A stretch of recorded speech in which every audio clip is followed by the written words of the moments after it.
Look at the logo. All right. 3, 2. Where are they? Wait a minute. There we go.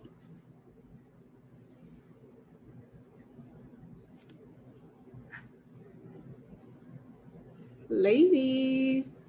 I'm like, I think it's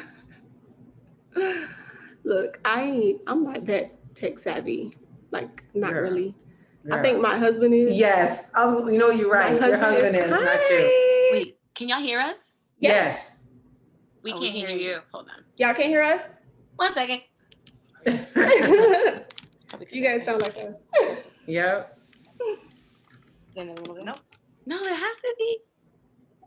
Oh, okay, wait, hold on. They're like us. They look like us. Ladies, what's up? How are y'all? We're good. How are you Okay. guys doing? Hanging in there, girl. Hanging in there. Hanging in there. Same with us. Just got to. Hold on, let me see if this works. Hold on. All right, wait. Can you hear us? Yeah. Damn it, but I still can't hear you. Forget it. Aw. With the little mic and stuff, but it's not working. Aw. It'll be there. Should we take these off and see if it works?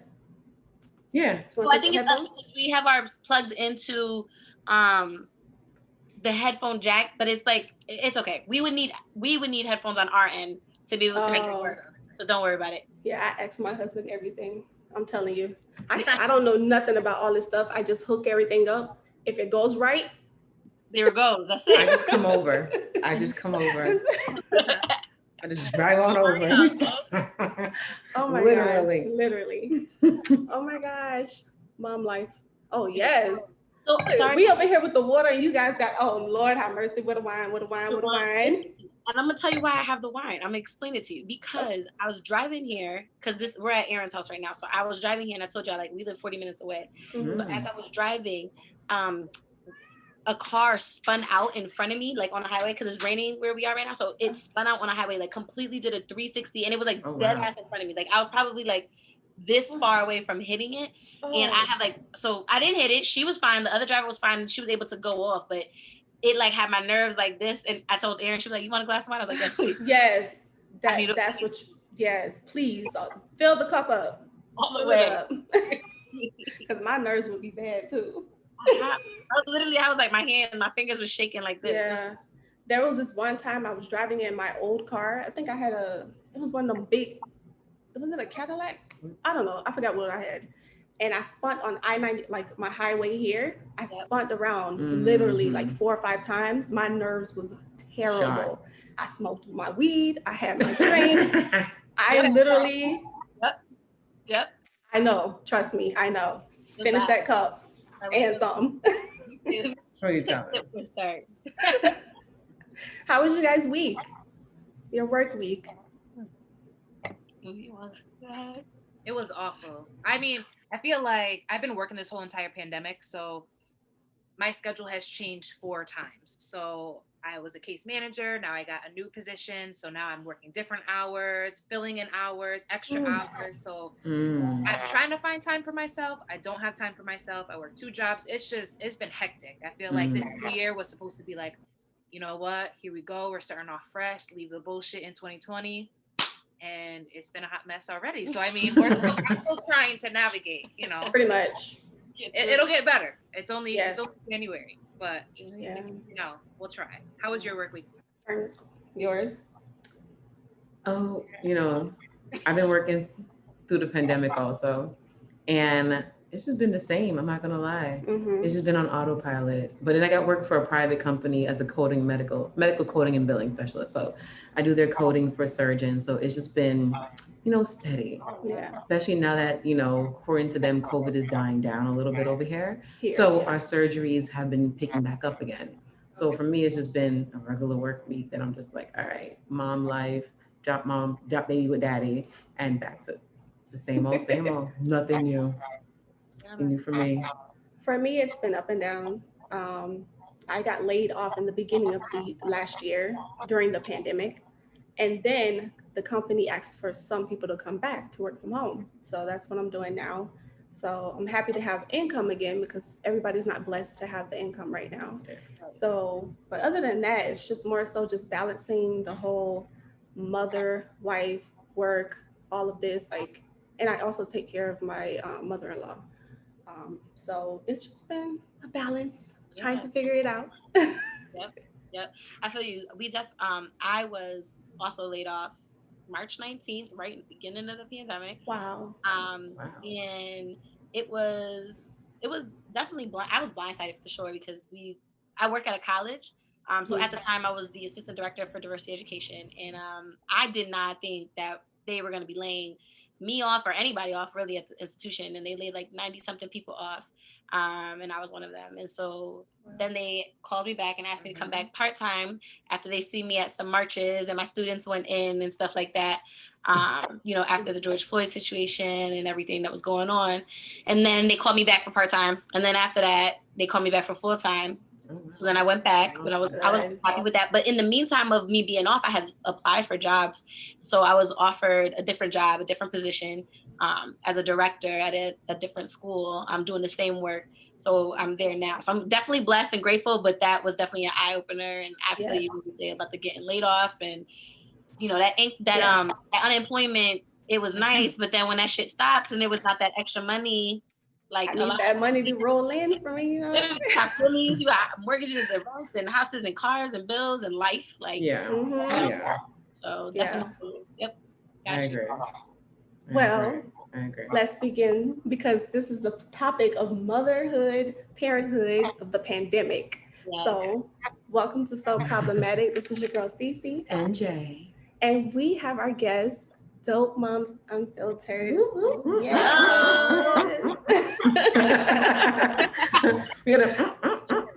Look, lately we've been jamming to where the money resides. Where the money reside? Where the money reside? Where the money reside?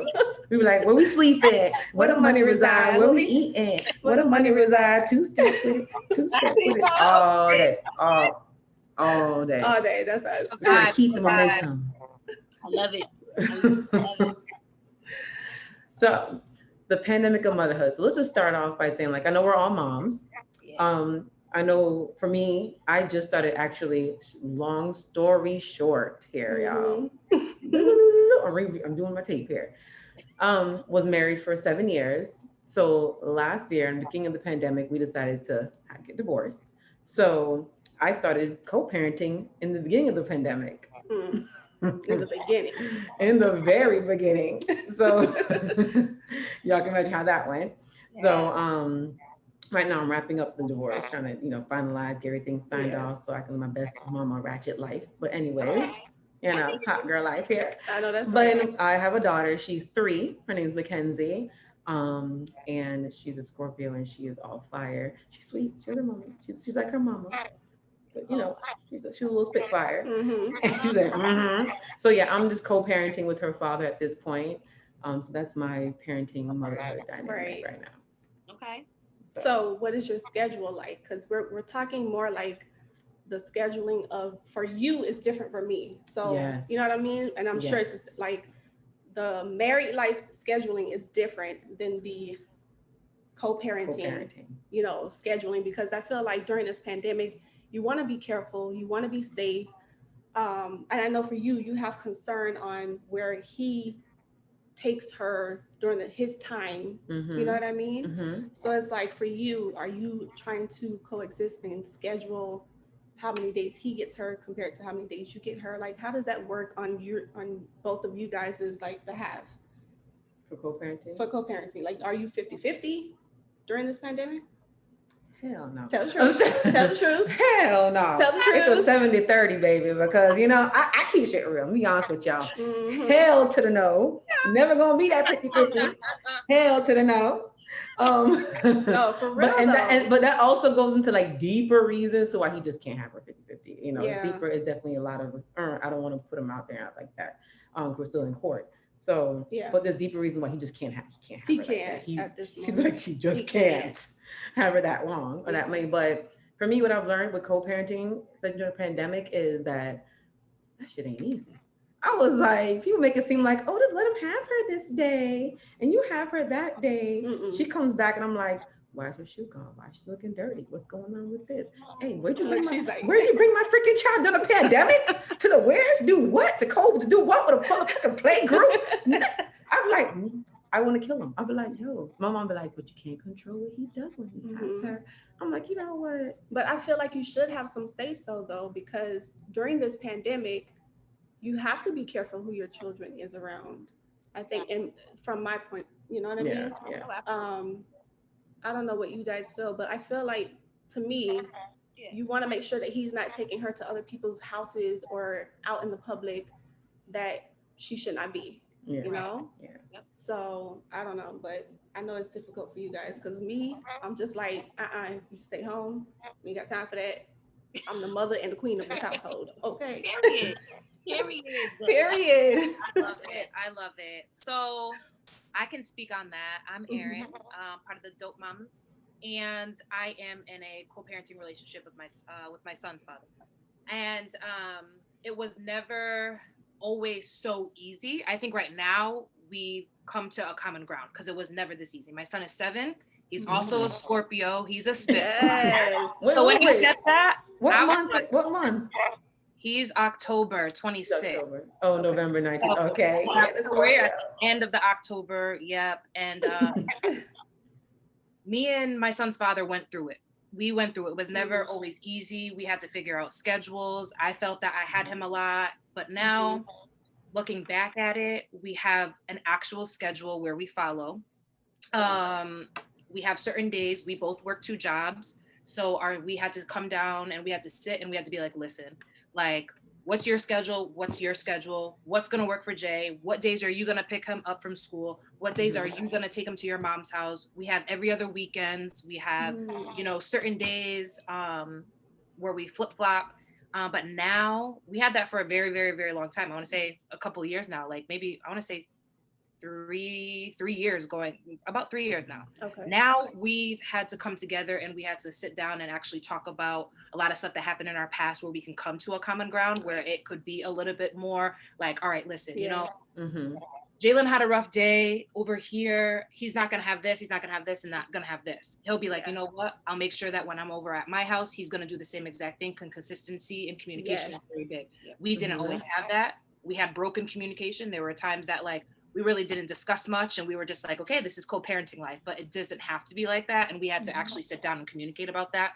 But I think that what kind of got in the way was our own stuff. And then our son was suffering. And then when I saw that my son was kind of suffering and was like kind of acting up and acting out, we were like, whoa, hold up. We can't do that. So we ended up coming back together. And now even on like my weekends or his weekends, it doesn't really matter. We'll spend time with him and he'll be like, Jalen doesn't really see it. Okay, mommy's weekend, daddy's weekend. It's like, if we can hang out on each other's weekend, we will. But I definitely feel you when it's certain days and this and that back in the day. Girl, listen, I would call up Alicia and I'd be like, listen, I'm struggling. I'm at my breaking point. What am I going to do? But it did get a lot better. So I definitely hear you. I feel I share a lot of the stuff that you just said in the past.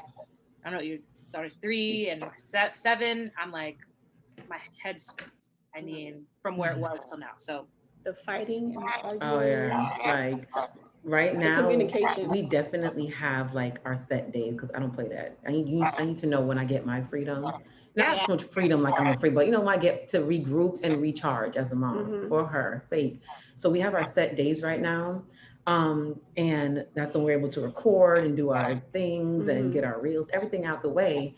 And I feel you heavily on the communication because right now we're just text and email for the sake of, I'm co-parenting with a narcissist heavily to the point where I had to set some strict boundaries to protect my peace because I was getting dragged back in every time. And then I'm seeing that I'm taking that out on everybody else around me. So I say, you know what? Let's not talk. Now let's be clear. Yeah.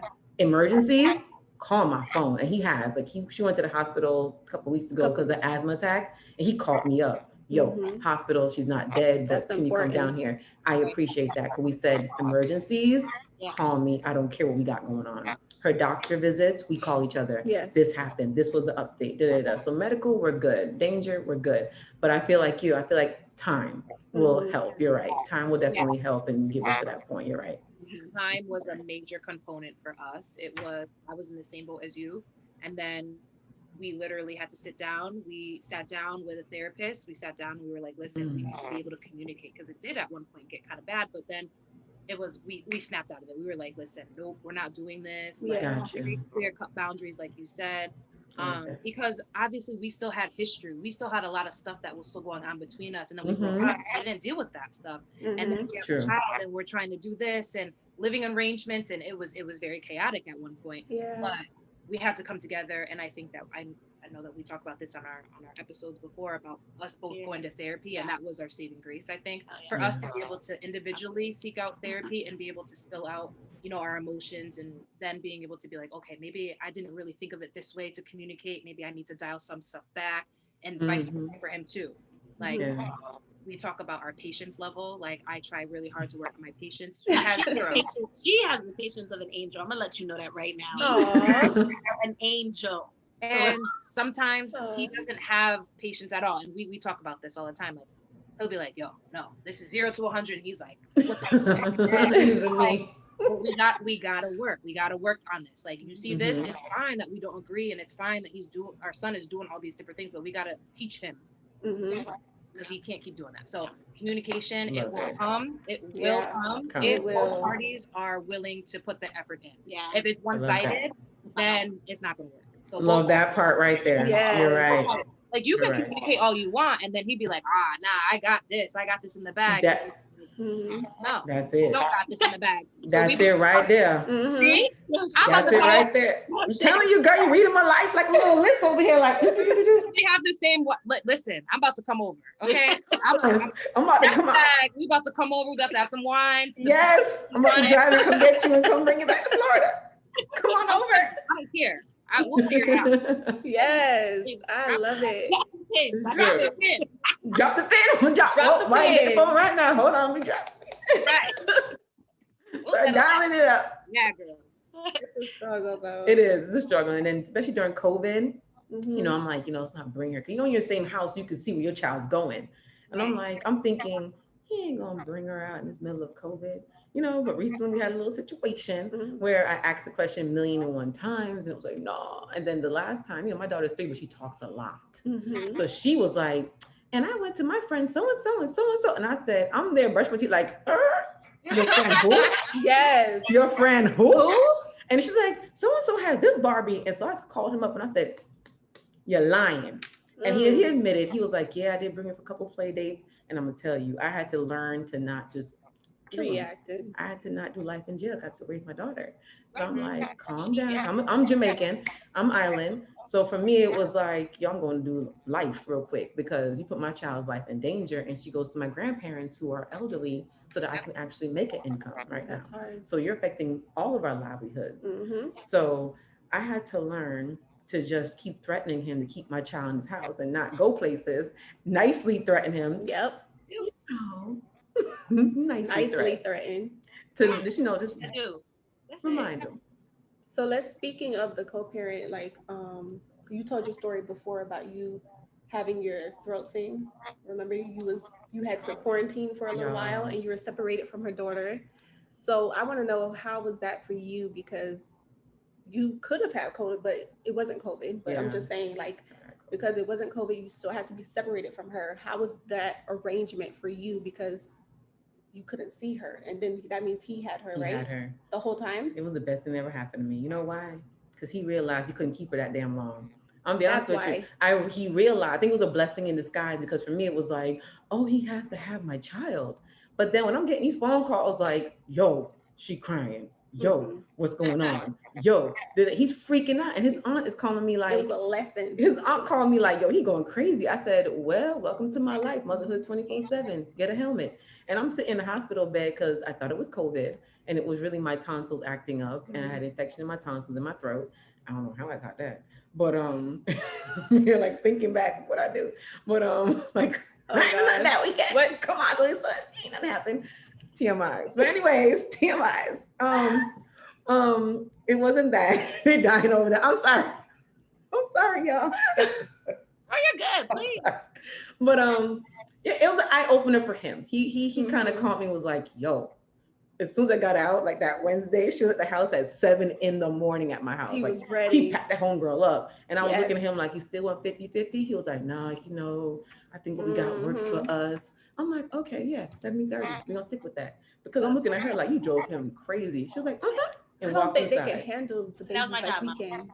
Not like mommy, they can't. She's 3, she's potty training still, And with the throat thing, it also showed me that I had to move back in with my father as a single mother because I was like, yo, I can't do this no more. It showed me how one little problem could drag me down to being in debt horribly. So I had to move back in, which is okay because my daddy loves her and I get to take a nap. And I get to nap. That's important. What? That is important. Even if he's feeding her Cheetos all day, it's a 20-minute nap.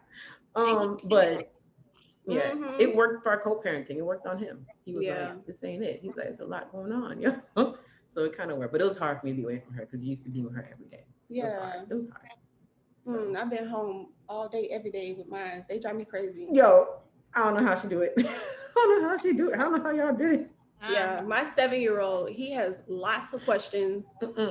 And while I'm working, he's like, I need help. I don't want to say it, but she's going to make a noise if I say her name, but the A word, I have her. So he uses her constantly every day, all day while I'm trying to work. And I need help. I need help. I need help. And he would keep repeating it over and over again until I get my ass up and come upstairs and go. Like an echo. That's the so worst. By the end of my shift, there has to be a glass of wine ready for me because I need it. Absolutely. Absolutely. I do a hybrid schedule right now. So I work 2 days in my office and then 3 days I'm home because my daughter is home 3 days and those other 2 days she goes into school. And the 3 days that she's home, like it's a joke for me to try to get work done, like or be in meetings. Like I'm grateful and very thankful that I'm at a job right now where they're like super understanding. Where if like Madison's 5, she's the oldest, and baby's at daycare, so that's good. But Madison will come in and like I already give them a heads up. I'm like, I'm just letting y'all know at any moment we may have a guest, appearance from my 5-year-old. She might walk by. You might see a little head walk by, or you might pop her whole head in and start talking to the meet. I'm just letting y'all know now.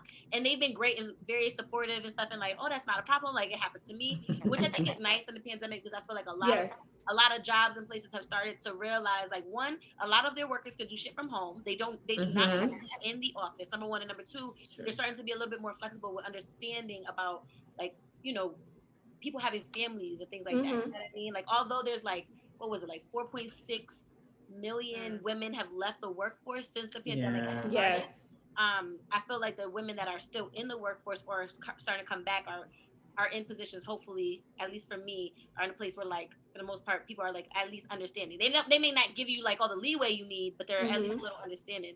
But for Madison, she does not stop with the questions. She does not stop like popping in. She's always calling my name. I'm like, yo, you weren't even calling my name before I got into this meeting, and now I'm in this meeting, and now you need mommy. It's mommy. Yes. I'm like, come on, yo. For real? Can you just sit your little ass down? I know the feeling. I can't. I know the feeling. I can't. I have to lie and be like, mommy's on the toilet. Like I just be like, listen, I can't come right now. I'm in a meeting. He don't care. He don't care. They need you right then and there, and it's like you don't want to neglect them. If they need help, they need help because they're not in a classroom at that moment. They're actually home, so they probably do need the assistance that the teacher would have provided for them. So you kind of have to help them, but it's just really tough to navigate from like trying to get the work done and then going and being a teacher at the same time. So it's a lot. So like for my schedule, I'm happy that I'm able to work from home, like you said, but it is like days where I'm just like, I just want to quit work. I want to be in that percentage where it's draining. It's very draining. And especially if you don't have no time to take care of yourself and regroup or recharge, like you can't keep pouring from an empty cup, sis. Like you gotta recharge or refill at some time, and it's hard as hell to do that when you're navigating work navigating being a wife or a partner, navigating being a mother, and then try to fit yourself in there somewhere, or try to do some things that you like to do. It's like you put yourself on the back burner at like all the time. Like you are willing to give up your time for you and sacrifice that before you sacrifice anybody else. And who is that really serving? Because you're doing a disservice not only to yourself but to the people that you're trying to be there for. Because you ain't gonna be able to work 100% if you're not you 100%. You're not gonna be able to mother 100% or be a partner 100% if you're not 100%. So that's just hard. It is hard. So with that, what do you do to try to have your alone time or your me time? Like, what do you try to do when you do have the opportunity? When you do have the opportunity, because it's very rare. I mean, I think I took maybe a nice bubble bath once last year, like once. I was big enough that I could take I know. My knees be out, my knees be cold, and then the top half be down, and then you sit up, and the top part be cold, and the bottom. No, I can't be taking no bath. Get like, oh God, water's already cold. Not even hot no more. Then you gotta sit down and come back up, and then drain the water. Man, I'm not refill it up. I wish I could have took a bubble bath, didn't it? Oh man, some bath bombs. I love bubble baths. I buy you a couple of bath bombs a year. I know, because those are her favorite things, and she'll love them. And I'm just like, I don't know why I'm even buying these bath bombs when she don't be taking baths in her Oh God. I don't know why I take the bath bomb. Yeah. But I think for me, I'll speak for myself.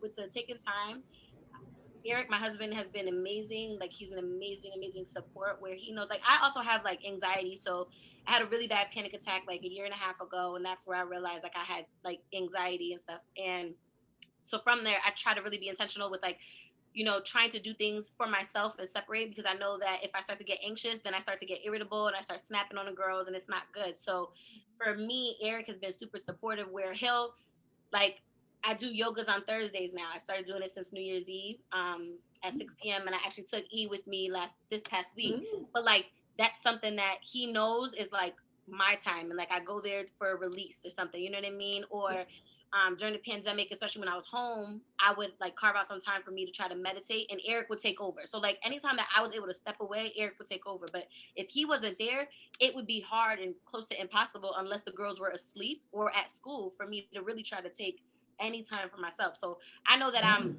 very fortunate to be able to have a partner that's super supportive and willing to like take on extra, or not necessarily take on extra, but do his role as dad, so that I could, I could have some mom time, or like Alicia time, not even mom time, fuck mom time, Alicia time. Like, yes. That's me too, because while I am home working, when he comes home, I'll give him his little minute because he's been out. He takes a shower, get clean, whatever. He plays video games, so I'll let him do his little video game time. That's his time.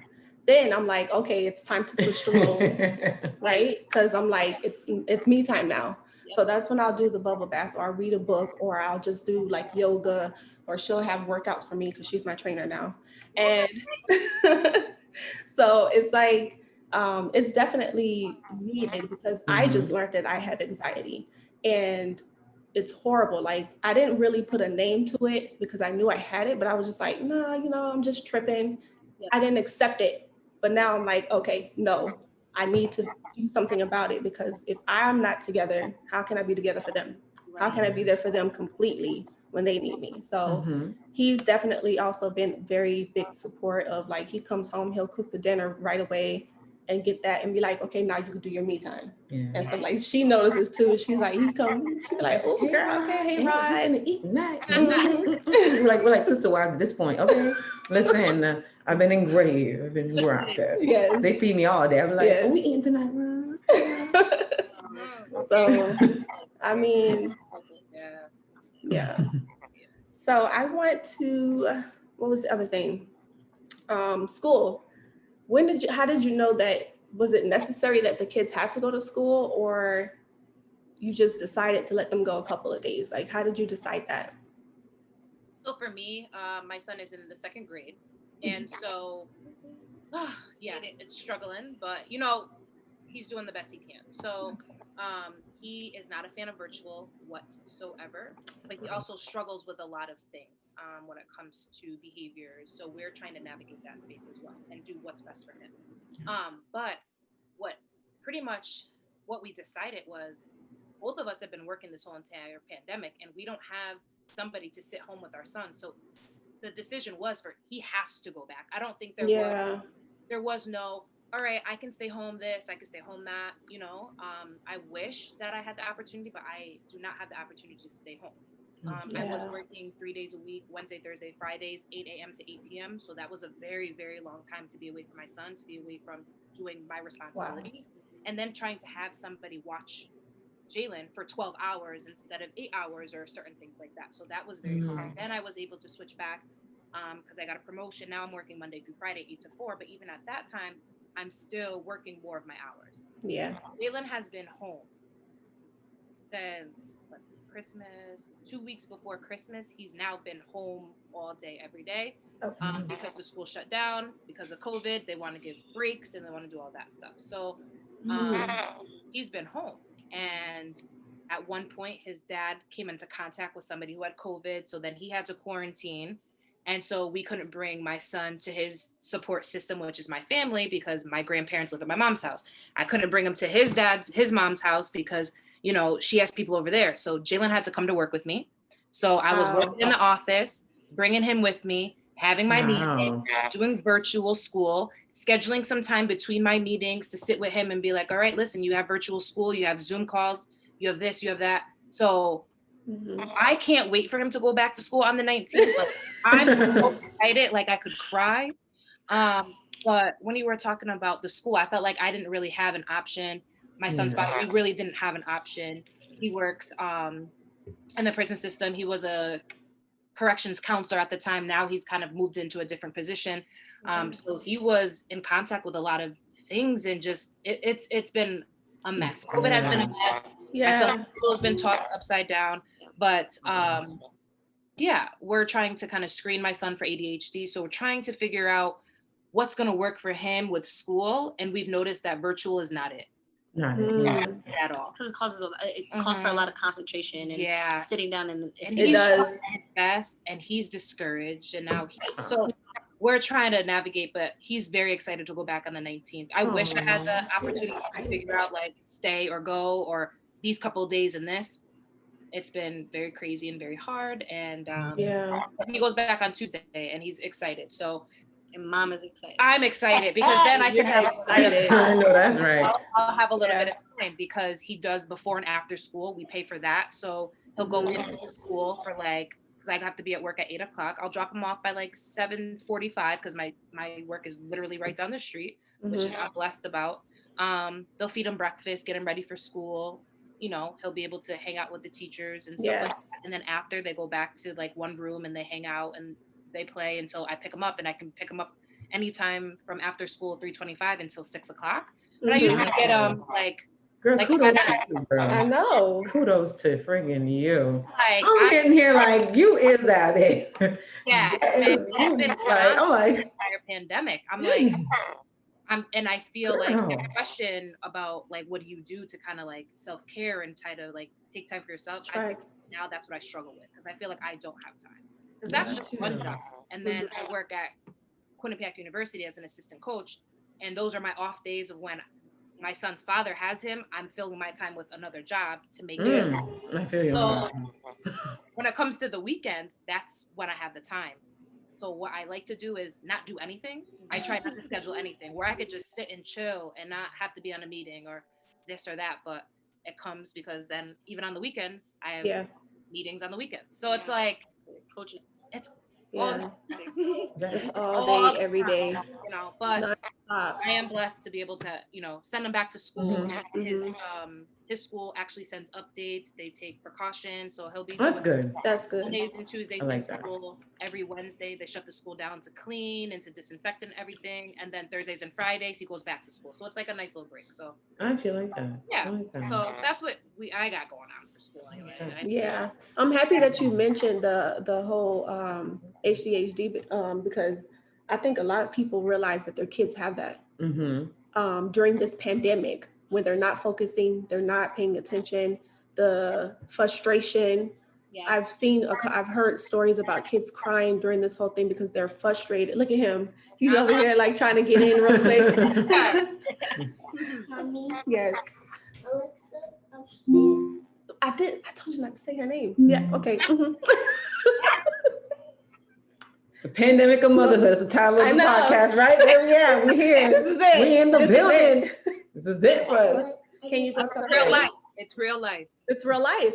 Yes. Like my oldest, he's 17, and I think that he kind of I've gotten him into therapy during this pandemic, because I've seen these kids commit suicide, depression. You know, it was at one point I thought it was a trend or something, and like I was freaking the freak out, like, because I'm like, my child is 17, and that's the age that these kids were doing these things because they're just over it. Yeah. So I definitely had to get him at least the therapy to make sure that he's good, and if he needed to be tested for anything, because his span is kind of short too. But so far the therapy is working and he's doing good. This one here just wants to, can you please? Thank you. Yeah. So I think it's great though that you like that you saw that, recognized that, and then decided to, like, you know, offer therapy for your oldest and yes, in there. You know what I mean? Just because, like, I say this, I promise you, like on every episode that we ever do, but like I'm so big with therapy just because it's helped myself, my sister, like it just helps so many different people. And then when we look at like our communities, right, like communities of color, we don't normalize using therapy enough, in my opinion. So like whenever people are like that they're using therapy, I'm like, yes, like I felt like I'm so excited because it's something that I feel like we need to normalize. It literally should be as you see PCP, your gyno, your dentist, like I agree. You know what I mean? So I agree. I love that, and I'm glad. I mean, I have no touch, you know what I mean? But I get it. You know? It's needed though. I mean, even I had to go through therapy at one point dealing with family issues, just to cope and heal and recognize the trauma that was upon me. So I definitely say therapy for any and everything that you're dealing with. Sometimes you need that person to talk to. And I feel like definitely during this pandemic, there's a lot of depression going on because everybody's so cooped up in the house. They don't have nothing else to do. You can't go out. You're being restricted to certain things. Sometimes you need somebody that's outside of your family or your circle to talk to so that they can give you a different perspective on things. So yeah, it's true. To me, it works. It works. Can you stop, please? Thank you. You say your youngest goes to daycare, or that's interesting because for my daughter, we were like, okay, when she turns 3, we're gonna put her in daycare, and then the pandemic happened, and then now we're like, maybe when she turns 4. Yeah. But you know, she's very she's so intelligent. She loves to talk and she likes to learn and she likes to just mingle with other kids. So now I'm starting to question whether if I should put her actually in daycare, So like, what made you comfortable with doing that? Yeah. I mean, I'm just like, oh yeah. I want to put her in there, but it's like, oh. No, I hear you. My oldest is 5, and when I had her, I had no choice but to put her in daycare because I had to return back to work for the field that I was in. And so she went into daycare at 4 months. And that was like probably one of the hardest things that I did. Like I remember being at work and everybody was like, how's Madison? And I would just be like, and just like start crying. Because, like that separation, I had been with her for the whole time. And so, but what I saw in Madison, like how quickly she picked up things. I mean, she was using sign language and she was like 10, 11 months, like saying thank you and please. And it was like little things, but it was stuff that her daycare had taught her. And I ain't teach her that, you know what I mean? So like when she's doing that, I'm like, holy shit, like my baby's a little baby G. It's like, no, she's not. I was like, right? You like, oh, Einstein. Language, like, shit, okay. So when we definitely wanted to put, when we had Olivia, now that's the baby, she's 2. When we had her, we wanted to put her in, but truth be told, we didn't have the money to put her in because Madison was still in daycare at that time. She was 4, so she wasn't in kindergarten yet. She just started this fall. So we didn't have the money to put in both Madison and Olivia because Madison alone was almost as much as our mortgage. And I was like, so we about to pay a 3rd mortgage? Like, how the hell? So what we ended up doing was having his grandmother watch her. So that was a blessing in disguise because his grandmother is, she's Puerto Rican fully, and so she speaks English, but she mainly speaks Spanish. So she was speaking to my daughter only in Spanish majority, and so Olivia was picking up Spanish and English because even though I'm Puerto Rican, I don't speak a word of Spanish, and so I was so happy. Yeah, girl, I'm half Black, half Puerto Rican, and I don't speak no Spanish. And that's what I give you. But my baby was speaking Spanish. We're like understanding. So I was like, oh, like I felt good. But then when the pandemic hit, we didn't feel safe putting Olivia in that same space with his grandmother and putting his grandmother at risk. And so we kept her home, and then I lost my job, and so I kept her. But then when I got offered my new position and I started working, I was like, or about to start working, I told Eric, I was like, we're gonna have to put her in. And so we were fortunate enough that it happened to happen at the same time as Madison going into kindergarten. So we were able to use that money to be able to afford to pay for her to go to daycare. But it was hard. And even when she went to daycare, Erin knows my daughter has been exposed 3 times in daycare, and she has had to come home in quarantine. Thank God, knock on wood, my baby has been multiple times and everything, but she has been exposed. And her daycare has also been a little extra in the sense of like they hadn't had any cases. And like, you know, just when we start, that's exactly when it starts to happen. But like, they're just being extra precautious. So like Olivia she didn't even get like touched by the person, but she was in the same vicinity for a little bit under 15 minutes, just under 15 minutes. So they still had her quarantine. So they're just being extra careful, which I appreciate. But it was hard. It was a tough decision because then you got that guilt of like, if I put her in and God forbid she catches it, then you feel that mom guilt of having put her in and exposed her. But then if you keep her home, you also may feel guilty, be like, damn, am I holding her back from learning and expanding her knowledge and all that stuff? Being socialized with other kids, you know what I mean? And then so it's like, honestly, it's a hard ass decision. It's hard. It's hard. Because that holding back, like I speak to my sister because she's kind of in the same position, but she just put her into school. But she felt like she was holding her daughter back from educating and being around, socialize and learning stuff. Because while she's working, all you see is a toddler running in the back of while she's working. So it's kind of like she's not giving her daughter that attention, that learning ability that she needs at that time because she has to work. So it was like, she's home with me, but I'm not teaching her nothing. She's not learning. So it was like the videos can only do so much. The ABCs on the floor can only do so much. So she felt guilty and she was just like, I have to put her in school. Like, I don't want to put her at risk. So I was like, I understand. Like, it's a really hard decision to really think and analyze that whole situation to decide that. So man, kudos to you guys.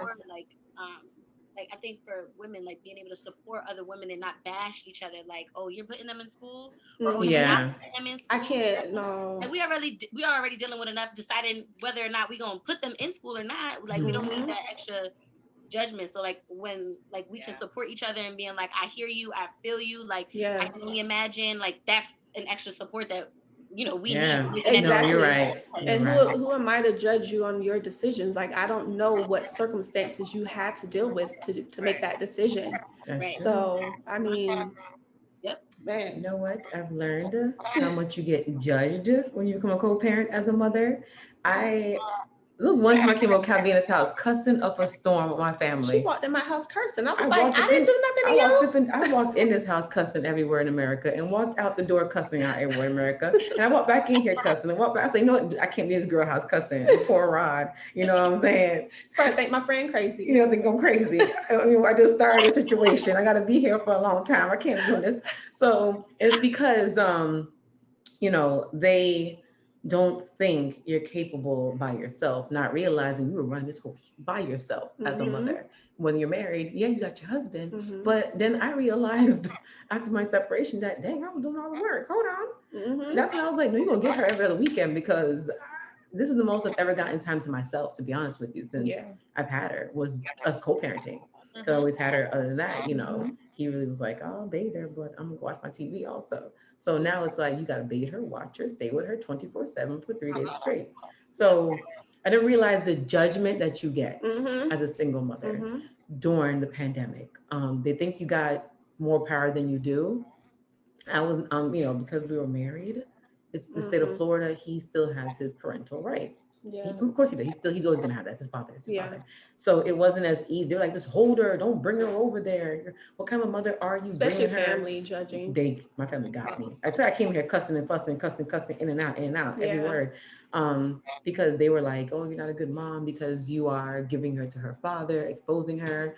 Or I would hear things like, you shouldn't be going out, or even going to a friend's house during the pandemic, knowing your child might come back, exposing your child to the pandemic, or things like, if I did hold her from her father, which I never did, it's like, you can't hold her from her father during the pandemic. When is the pandemic ever going to be over tonight? And I told you, that's when I said to them, did anybody ever ask me how I'm doing? Like, if I'm losing my mind, if I'm still here, y'all see me smiling, but I'm losing my mind here. I'm having to navigate.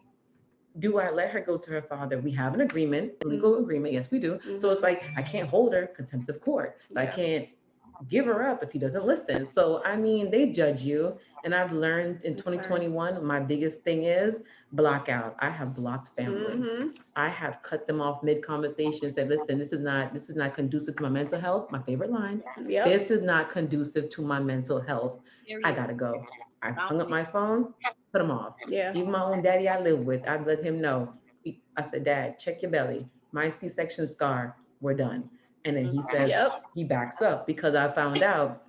I'd be like, check your belly. My C-section scar. That means I got her out of me. So back it up. And I let them know, I reiterate, you don't want better for my child more than I do as her mother. Exactly. You will never want better for my child more than I do. I don't care how much you love my child. I don't care how much you flip and give her $1 million. Your best interest for her will never outbeat mine. And if she fell in a lake, you wouldn't jump faster than me as her mother. So therefore, I remind them of that. You will never do more for her. Right. So when I put that in their face, you ain't gotta tell me that. Well, sometimes I do. Yeah. And they back up after that. But I've learned to definitely step up and be like, nah, y'all bullying and y'all judging. And I ain't got time for it. So that's just been me. Fight family sometimes. I love him. He's definitely making his presence known, huh? Like for real. He's doing his thing. Yeah, definitely. Dealing with different personalities is hard. Yeah. Because I have 3 men in my house. I'm the only female, so. Yeah. Oh no. Yes. There's 2 female sons, Emma. 2 females, he said, because I have a female cat. So he's telling me that I have 2 females in the house. You are correct. That is part of the family, yeah. Yeah, she is part of the family. Thank you very much. Thank you for correcting me. He's so cute. Tell a story about Jacob. When she was pregnant with him. Oh Lord. You better tell my story. This is where I come into play in the pregnancy, okay? You help make the baby. But you know what? I come into play somewhere. Okay? Oh gosh. Go ahead. That's your story. This is my part. I was the first person to know she was pregnant with Jacob. You see my face? I tell everybody this. She took the test. She came back and told me, and I was like, oh. And then she told everybody else. I was the first person to know. She loves it. So technically, he's mine.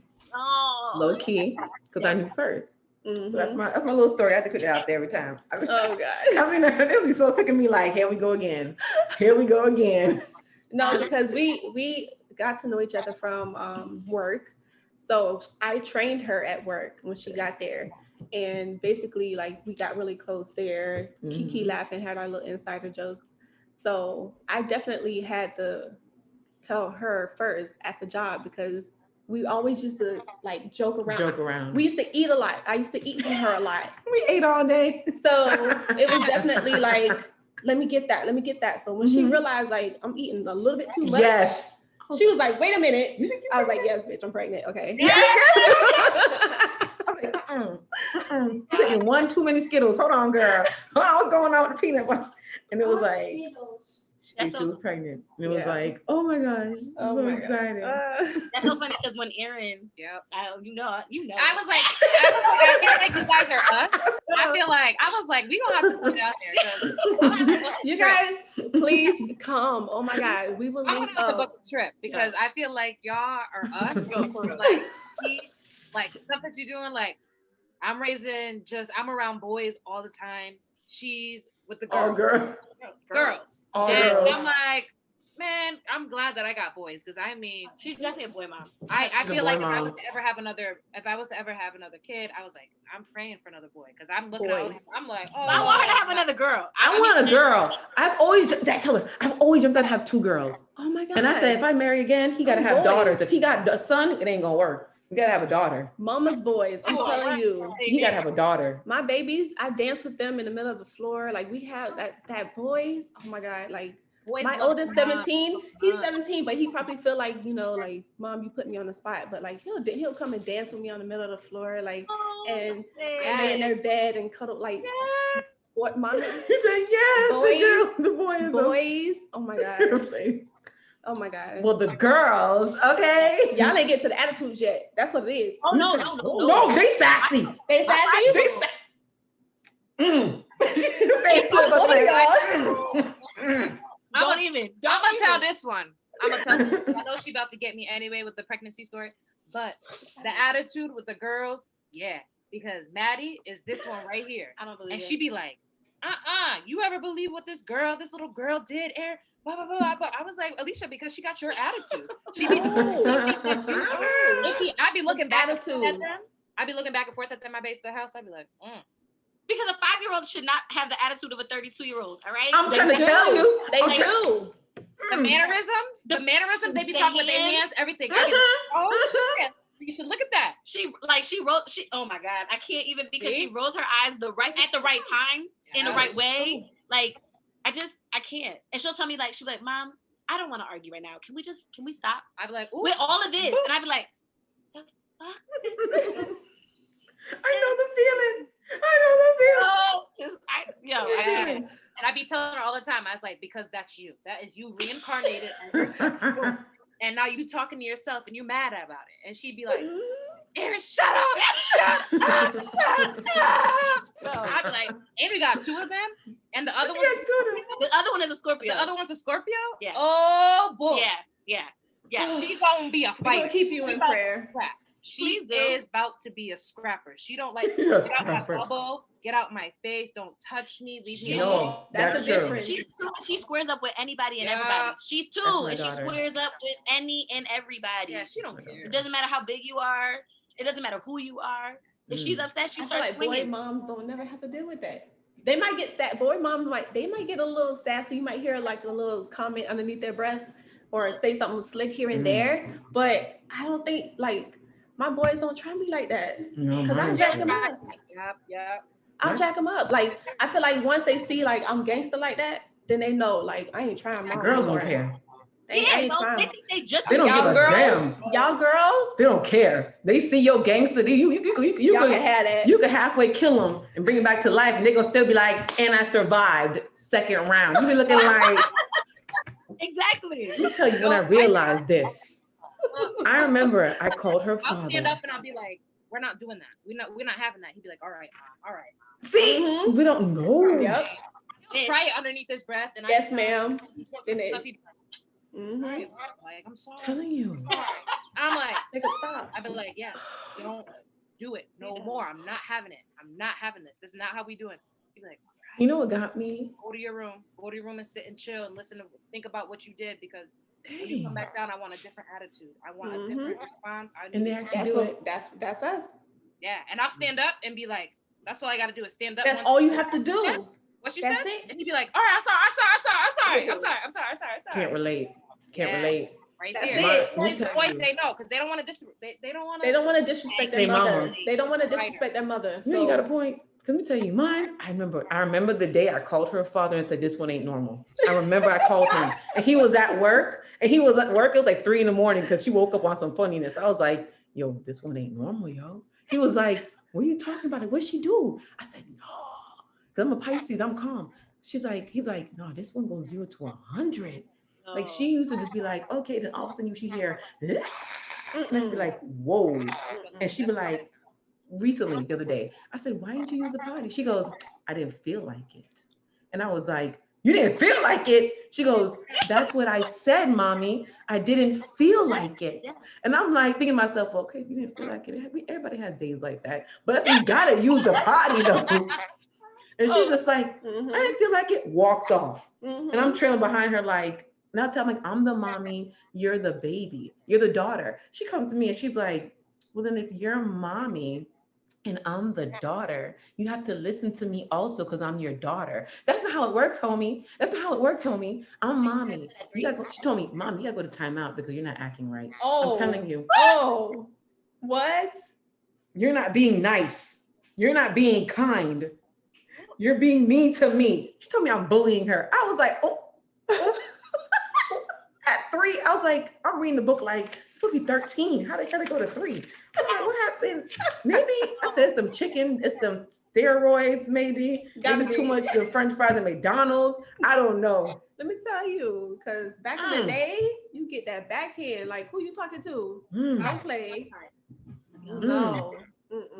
Maybe so hard too with girls, and I don't know if it's just me, but Jay, you could like you see if this is something you agree with or not. But like for girls, right? Like I think about as women, right? Like we're already told to like slow, like we're too much or we're this, like we're already given so many things from society and everybody else, right? Telling us how we should be and be quiet, be seen but not heard, and right? Oh, you're bossy, blah blah blah. So then when Madison shows some of these things, right? There's moments where my knee-jerk reaction is to pop her little ass, right? I feel you on that. But then it's like, wait, but I don't want to stunt her, right? Like I don't want to like stop her or shut her down, right? So I don't want her to like, she's starting to find her voice and she's starting to be able to vocalize, right? I don't want to shut that down, like when she's able to tell me things or, so it's like, how do I find that balance between allowing her to find her voice and find who she is and be confident and trusting herself, as opposed to like being a disrespectful little shit and needing to get popped. You know what I mean? And I apologize for all the swears, but you know what I mean? Like, so it's like finding that balance between the two. I'm like, I don't, and maybe, I don't know, Jay, if you're there yet or whatever, but girl, I'm there. And I just, you know what? My mom answered my question on that because I remember when Mackenzie was 2.5 turning 3 and she started finding her voice, I was putting her in the corner so much, I felt bad. I'm like, I don't want her to feel like she can't talk to me. I don't want to feel like, because I'm very talkative. I talked when I was 6 months, saying my name. So I'm a talker and I am very much, I will let you know how I feel. But my mom said that's what she had to do with me. She said, I had to teach you how to use your voice but not be disrespectful with it. So my mom, I asked her, she was 2.5. I said, Mom, how do I do that? Like, how do I make her feel like she's being heard, especially as, you know, a woman of color? Like, I don't want to feel like she can't speak. But then again, I need her to know that people will see you as being boisterous, rude, and obnoxious because of a woman of color. And so I want her to be the middle. My mom said to me, take it day by day and age by age. If she's 3, you got to really talk to her. And hopefully over time she get it. My mom's like, don't just be like, you shouldn't say that. Like when Mackenzie come in, I feel like it. I'm like, listen, I feel like a lot. I said, Mama, I feel like going out and playing in dirt. And she'll laugh. I said, but I can't do that right now. I said, you got to listen. Like my mom was saying, day by day. My mom said, don't think about 13, don't think about 10, don't think about 12. At a 5-year-old level, 3-year-old level, you let them know. Don't yell at me. Talk to me. Mackenzie's a yeller. She's just loud. We're all loud in my family. I said, do not yell. You talk to me. Right. If you say, Mommy, come here. No, Mommy, come here, please. Or that's why I kind of tell her, like, I know you're calling me. And she's like, I don't feel like it. Well, listen, we don't always feel like it, but you have to do it so you could be a strong person, or you could stay clean, or you could be safe. Yeah. Like, but I still struggle, sis. I ain't gonna lie to your behind, because sometimes I be ready to snatch your ass up. Remember, these that's me. Honestly, I was raised in a house where my stepmother yelled all the time. So me, I don't like the yelling. When I do have to raise my voice, I feel guilty. I feel like I did something wrong because I don't like it. I didn't like that feeling when it was done to me. So it's like, I know that my kids would not like that when it's done to them. So I am for like, let's talk about it. We don't have to yell. If I'm heated, I definitely try my best to just like go cool down real quick. I'd be like, look, just go to your room, because if I say the wrong thing, I'm gonna get loud. You ain't gonna like my tone. I do not curse at my kids. I might say a cuss word in the sentence, but I'm not cursing at my kids. You know what I mean? So it's like, even when I do, I just feel like I don't want to curse. Like, I don't want to feel like I'm cursing at them. So I try, like, that right there. I just can't stand it. So it's like, I try my best not to. My boys talk. Patient. I can't do it. I can't. Patient. I am. I try to be. I am. She is a patient person. I really tried to be real patient, because the minute he wakes up at 6:30 in the morning, his eyes are open, his energy, heard me, 6:30. I was confirming the time. I'm like, the what time? Okay. I was like, 6:30 in the morning. Bang, he's up. Boom, he's gone until at least 9 o'clock. Same energy from 6:30 a.m. till 9 o'clock at night, to where he runs himself ragged and he's like, I'm sleeping. What? His energy is unmatched. I just be like, can you just sit? I just need some time. Like, let me just have some time. The Energizer Bunny. Please, I'm giving you, like, I'm back. I was at work all day doing this. I come back. He's like, Mommy, what we about to do? What we about to do, Mommy? We about to take the McDonald's. I said, what? Huh? I said, you got McDonald's money? I said, we're not doing that. We're not gonna keep doing all this stuff. He's different. That's the word. That's the word. He's different. Yeah, I've had to tap into different parts of myself to try to make sure I don't jump off my roof or something like that, because Alicia loves this story, but I had to call her up one day. I took a nap. It was on a weekend. It was a Saturday. I woke up and I was like, damn, I fell asleep. I know Jalen's not sleeping. I know he's doing something in this house that he's not supposed to. I wake up. He comes over. He's like, oh, did you have a good nap? And I'm like, yeah, I had a good nap. What are you doing? Oh, nothing. I'm just playing with my WWE characters. I was like, shit. I was like, damn it. I was like, he was in WWE mode. I know what that means. I went to his room. On his door, he wrote on his white door. Mind you, I live in a triplex, so it's not my home. Yeah. He wrote WWE Jeff Hardy, like all this stuff all over his white door with a black permanent marker. Look what I did, and he was so proud of it. And he spelled Hardy right. That was awful. I said, you didn't even spell Jeff right. Like, it's fine if you. He was like, I said, what does this spell? Hefe? Like, what? He said J-E-F and then E, and then he tried to scribble the E out and try to put it back. I was like, I said, oh my God. In that moment, I wanted to spaz. And I said, you know what? I'm gonna need a second. I said, please tell me, why did you do this? So, like, you need to explain to me why you did this. He said, I just wanted a sign on my door, so I wrote it. Simple. Right? Simple. Like, that's simple. He wanted a sign on his door, so he put one up there, and that was it. I called Lisa up so fast. I was like, look what this he wrote on his door. What am I gonna do? Everybody was like, try a magic marker eraser stuff. I was like, that's not gonna work. I'm gonna have to paint my whole door. I'm gonna have to do all this stuff. I was like flipping out. Yeah, I try my best to have a lot of patience. The talking under the breath for the boys, that gets me. That's the stuff that gets me. Under the breath. Say it to my face. Trust me. Say it to my son's taller than me, and when I hear it, I swell up. I'd be like, what you said? Like, I'm looking up though. I'm like, what you said? Right. Don't make me come up there. Like, don't make me come up there. Don't make me come up there. Like, I'm still your mama now. At the end of the day, that's it. Like, at the end of the day, it exits me every once in a while. Mm-hmm. A lot.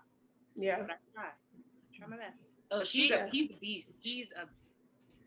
But she handled it so well. Yeah. Like, because I'm dead ass, because if it was me, my first reaction was to spaz, and it's not, obviously that's not the right reaction, but I'm being honest, like that, my first reaction to be like, what the, were you, like, what, like, you know what I mean? Like, that's just, that's how and it ain't great, but that's how it is. But Erin over here, she like takes 50 deep breaths if she needs to. She starts rationalizing her mind, how she gonna address the situation, how she gonna get back down to his level to have a conversation. Like she's phenomenal. And I tell her all the time, I'm like, yo, I aspire to be like you when I did with my kids because I can't. I literally cannot. I'm not. Like Christmas Day.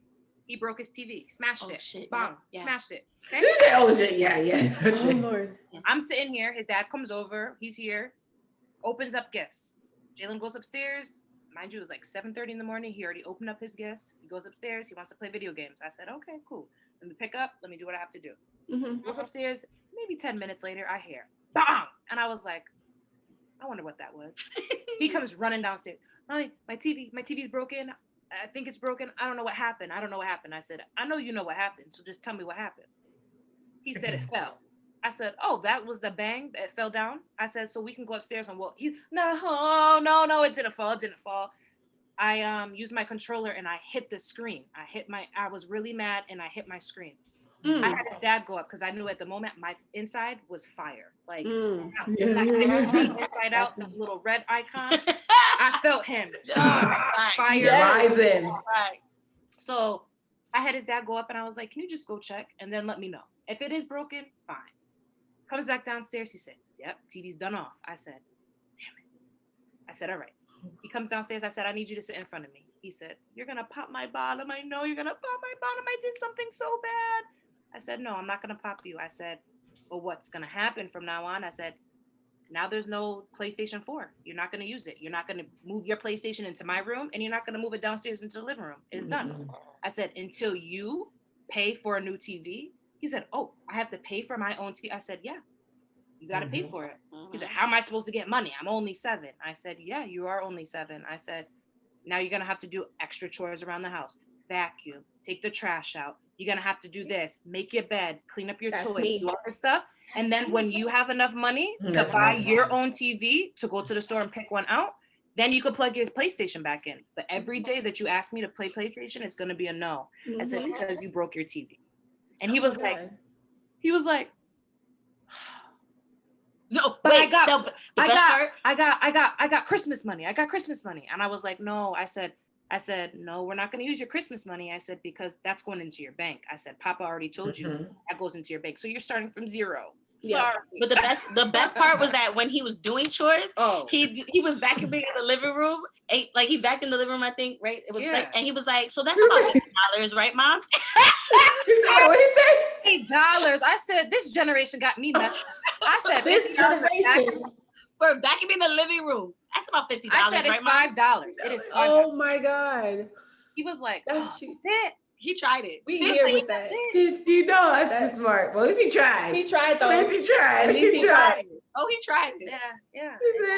That's a politician for sure. Yeah. So you're a politician for sure. Yeah, he is. And his grandmother was like, you know what? I'll just buy him one. I was like, absolutely not. Absolutely not. And give it to him later. And I was like, nope. I want him to learn the value of money. His grandfather, my dad, very big on that. They're boys. They are. Yep.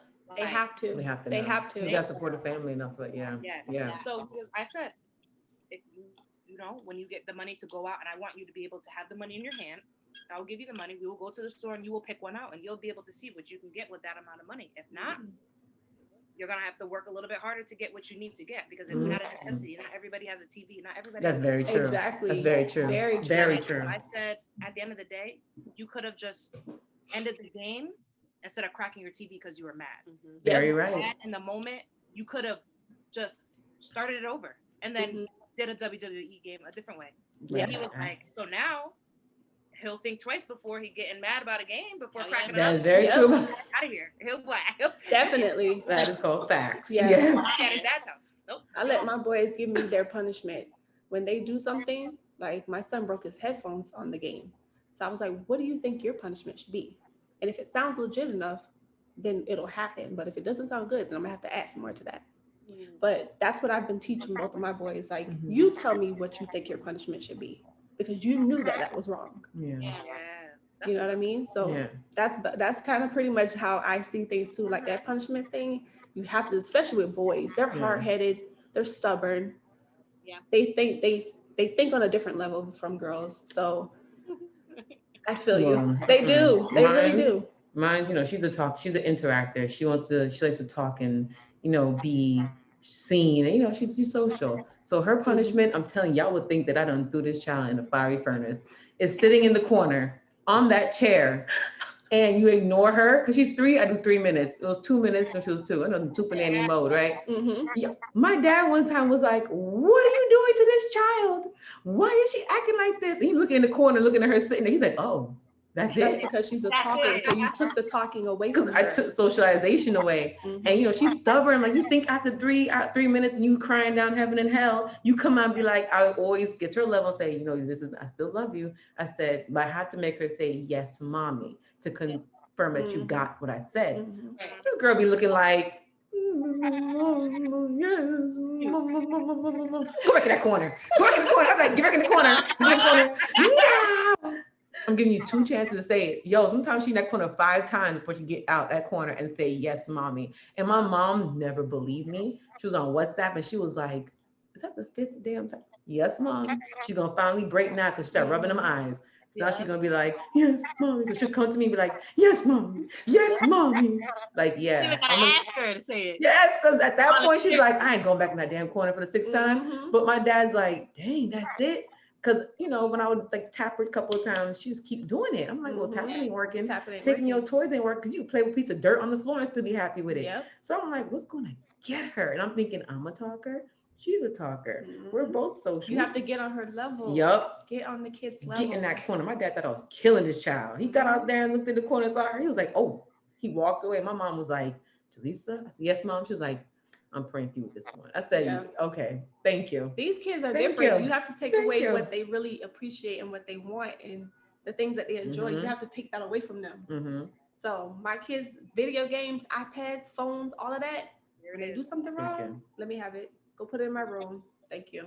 Yeah. Oh, they be like, "Oh my God!" 10 minutes later,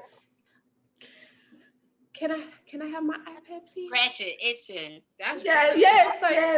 Like I'm like, yeah. And they go to daddy on the couch. They be like, "You seen him yesterday, right?" Yes.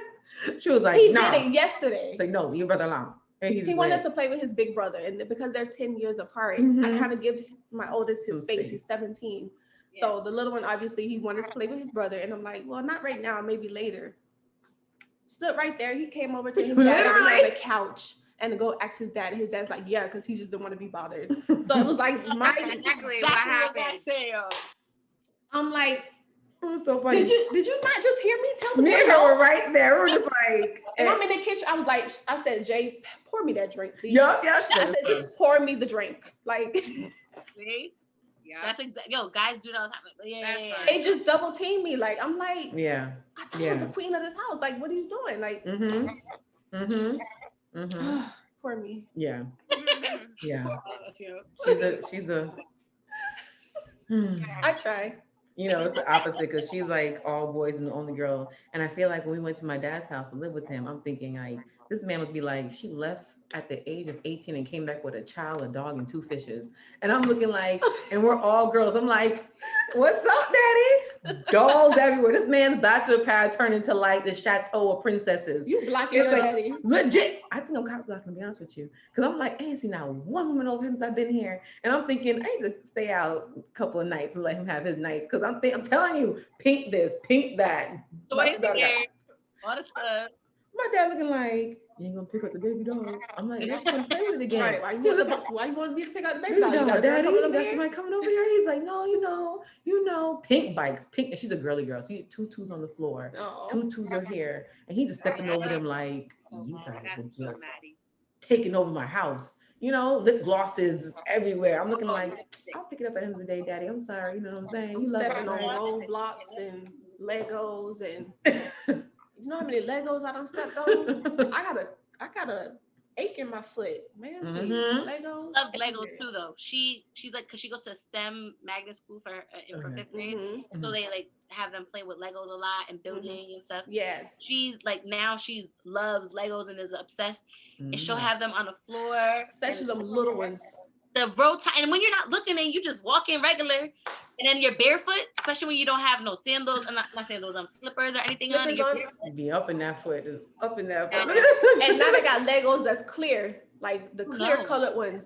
So I'm just like, Little baby. when you don't look at that, look, So we ain't buying them. yeah, we ain't buying them. I didn't see them. I'm Hell telling no. you. That shit would be in the vacuum quick. No. When they not looking, you just pick it up and throw it in the trash. Yes. My I'm telling you. My son is all about Nerf guns. Oh. Nerf guns. Everything is a Nerf gun. Yes. I got a whole bunch upstairs. There's probably bullets somewhere this around year, Christmas, 14 Nerf guns. From everybody, though. It's not just coming from her. It was everybody. Because I bought, like, me and my husband. Look, you done added to that little bunch of okay. No, And you don't see the Fortnite boxes over. Look, some of his little the little dart things are at my house. Like, Yeah. I found them. I was like, I didn't agree, Yeah. Look, I've gotten so used to it now to the point where I'll go pick up a Nerf gun and just start fighting them. So we run around the house playing Nerf guns now at this point. But at first it was just like, oh my God, why another Nerf gun? You want another one? Every time we go to the store, he's going right to the little Nerf guns. Really? I need more bullets. When I tell you Really? every day I at least find one bullet somewhere, just in the house, just it could be anywhere, just a bullet.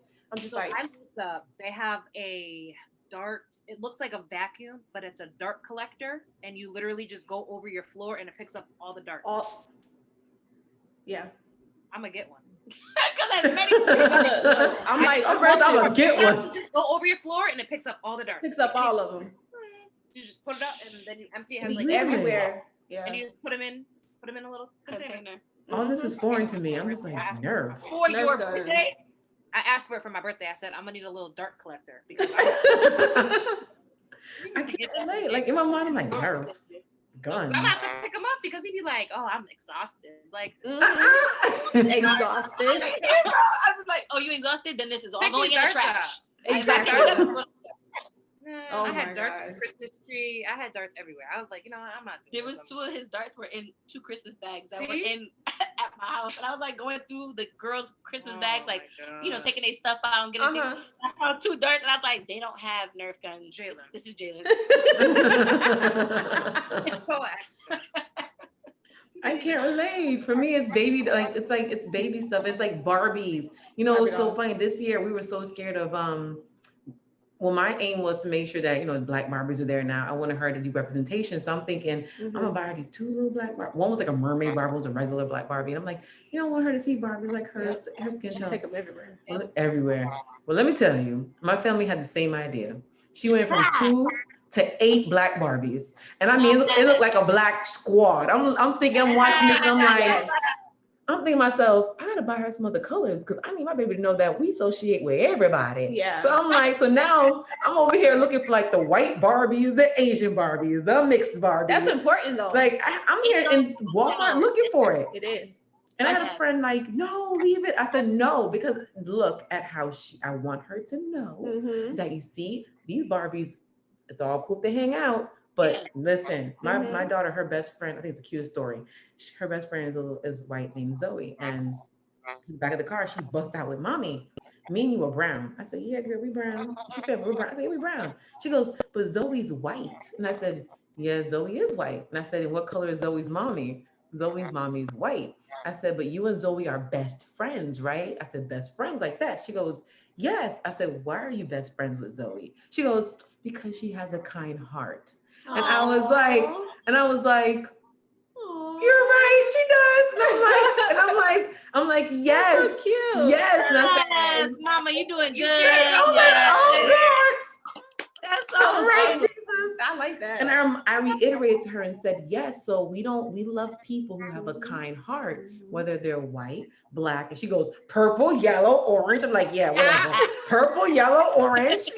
So she had to say all the 3-year-oldism was coming back in. I'm like, okay. I'm like, what? I said, but any color, right? She's like, are there orange people? I said, well, if they are, they're there. And we love them because they have a kind heart. And she goes, yes. I said, okay, so at least you know that. So guess what? Barbies, here we come, because I need her to know we don't discriminate. Yeah. And we love all. I think it's important to show them where the color of their skin, Barbies, definitely. But I think it is important to incorporate all the other ones. Like, don't just say never Black Barbies, Black Barbies, Black Barbies. Like, no, teach them that they can be friends with all colors. Like, Yeah. I think that's very important. It's very That's important. You're doing an awesome Very job, girl. Girl, I'm trying. You're doing an awesome job. Awesome job. Kudos to Yes, you. that 'Cause is that great, can be hard to Mama. navigate. It Some really people may is. not even know how to navigate that. Yeah. I'm like, I'm doing something right, Jesus. I ain't doing it all right, but a little 10%, a little 10% going off of me. That's all you can. All you can do is try to do your best. That's it. That's That's right. it. You're right. You're And right. you're doing it. Thank you. That was like, that's confirmation for you right there. Yeah, it felt good. It was like, You know? okay, well, at least I'm not grown up a little racist. Okay, thank God. Right. Making sure she knows. She said, Thank God I grown up racist. I'm like, because we can't do all that. We're Christians. We love all. We can associate with all. We must love like Christ. And I tell her that we love like Christ. And I keep telling her that. I'm like, is she getting what I'm saying? Loving like Christ, though? I'm like, You keep saying but, it. over time. look, Really? they repeat what you say, or What they you are say. they'll throw it back in your face what you said, and they look. Let me tell you, they throw it back in your face heavy, don't they? Okay. Oh, they do. Trust me. So anything you tell them, they gonna remember it. Trust me. They Mommy, didn't you definitely say? Okay, yeah, all right. Especially when you think they're not listening. That's when they pop up with the, oh wait, you were listening? Oh, hold up. Mhm. And then they use it the right way, What? but at the wrong time. Like, The wrong listen. Little Jacob, this one here. I told him that I was gonna get him some Robux, whatever. I'm like, I'm just saying it just because I'm trying to finish work, right? I'm just saying it. Yep. Literally, as soon as I got off the clock, you said you were gonna get me some Robux. Are we getting them right now? Oh gosh, yes. So I said, okay, well listen, Mommy gets paid on Friday. Can we wait till Friday? Okay. Soon as he wakes up Friday morning, Mommy, you said you was gonna get me some Robux. Are we gonna go get it right now? I'm like, listen, Robux is a thing. Look, he's calling now. He probably gonna heard me say Robux. I have Robux from Christmas. Listen, he's been asking me every day since Christmas. I'm like, oh my God.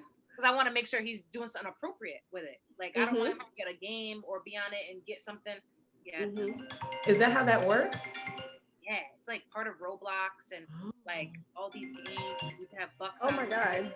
And things. I'm like, I gotta investigate a little bit. So Really? Yes, Jacob. Oh, you get blown up. Can you play with Jay? Yes, you can play with Jay. That's her Right brother. now, yes. That's his brother. He's like, Enjoy. James will put him in the room and says it. You see what I'm talking about? He wasn't gonna stop calling you. No, he was not. And he sent me an angry face. No lie. If y'all can see that, he sent me an angry face. I see his emoji. Right there. But not for nothing, Jacob is attached to his mama. Let me tell you, he'll come. Yes, he is. He'll come in there and he'll be, this is all you see. Like, this is all you see all day. Constant. He's touching her and he's like kissing her neck. And it's like, He still does this. All of that. All day. All day. With her. And Erin hates physical touch. Like, out of her 5 love languages, that's her least. That's like, me. I'm not with she don't like to touch really? bed. Like, don't person. touch her. So for Jay to be all like, Man, all over her, she like, get stuck to me like a freaking chameleon. And I'd be like, yes. I was like, and it's like, okay, that's fine, like a lizard. Like, you know how they be like, and you put them on their back. I'd be like, yes. And I'm like, he's like, touchy though.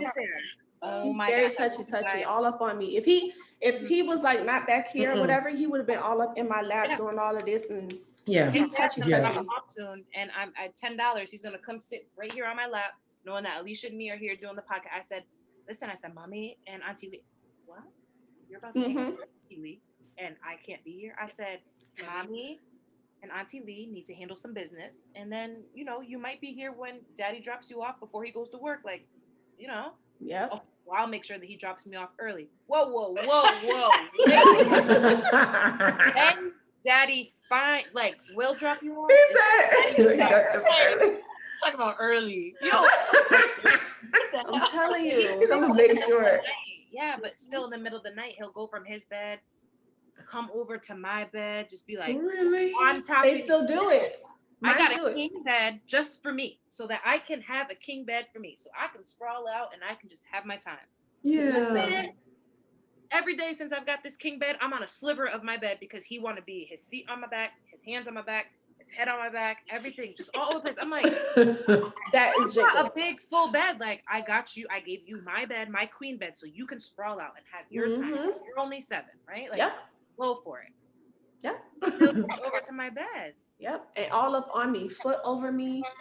His hand is all up in here. Like it's like he's cuddling with me rather than my husband. He wants to be the big spoon all the time. I'm like, all you the time. Yep.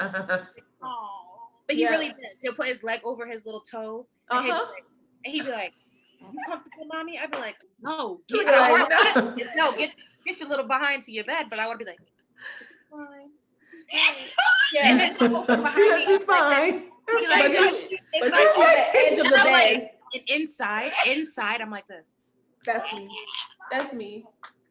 Just give me space. But and then he falls asleep, and then I'll put him to his bed. But yeah, that's girl. me. Yes, they're the same. Like glue. Madison still sleeps in my bed. She still she'll go to sleep in her bed, and then she'll find her little butt right back into my bed. And she goes to my side. She won't go to Harry's side. And she wants to cuddle with me. And I'm like, Maddie, can you please? I'm a cuddler. I love cuddling. I don't mind it. I cuddle with my husband every night. Like, I'm a cuddler. Yeah. Okay. But when Maddie comes in, I'm like, Maddie, can you please just go to your bed?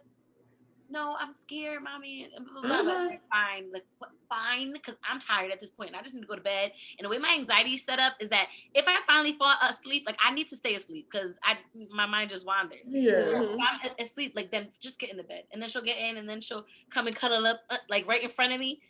Up underneath me like this. Head under your neck. And put my hand over. I'm like, all right. And then I will, but I'm not even going to sit here and try to front. I'm like, because I said I like cuddling. So I'll cuddle her. I'm like, you're such a great cuddler. And then we'll fall asleep. Like, so I'm not going to sit here and lie because I do like to cuddle. But I do be wanting her to sleep in her own bed because I would like to sleep with my husband, you know? Exactly. I feel you. Exactly.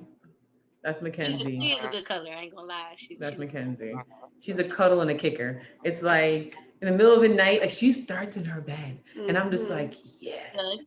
And like 2:00 in the morning, you hear, "Mommy, I sheep with you. I sheep with you. Mommy, I sheep with you." And I'm just like, oh, come on. Yep. It's like how do you? Because in my mind, I'm thinking, in your sleep. I'm like, okay, come on, one eye. All right, come on, girl. And she brings the pillow, the sheet, the baby doll, everything in my bed, and I'm just like, and then she does. She's in there and she'll start cuddling and she'll choke me with her head under my neck. And I'm just like, okay. Mine's be choking me. I fall asleep. And then I hear, "Mommy, I sheep with you every night." I said, I ain't making no promises. Just stay for this night. I ain't making no promises. You good for this night. And it's like 4:00 in the morning. She'll just like do like a little, like she just sink it in. Like, love me?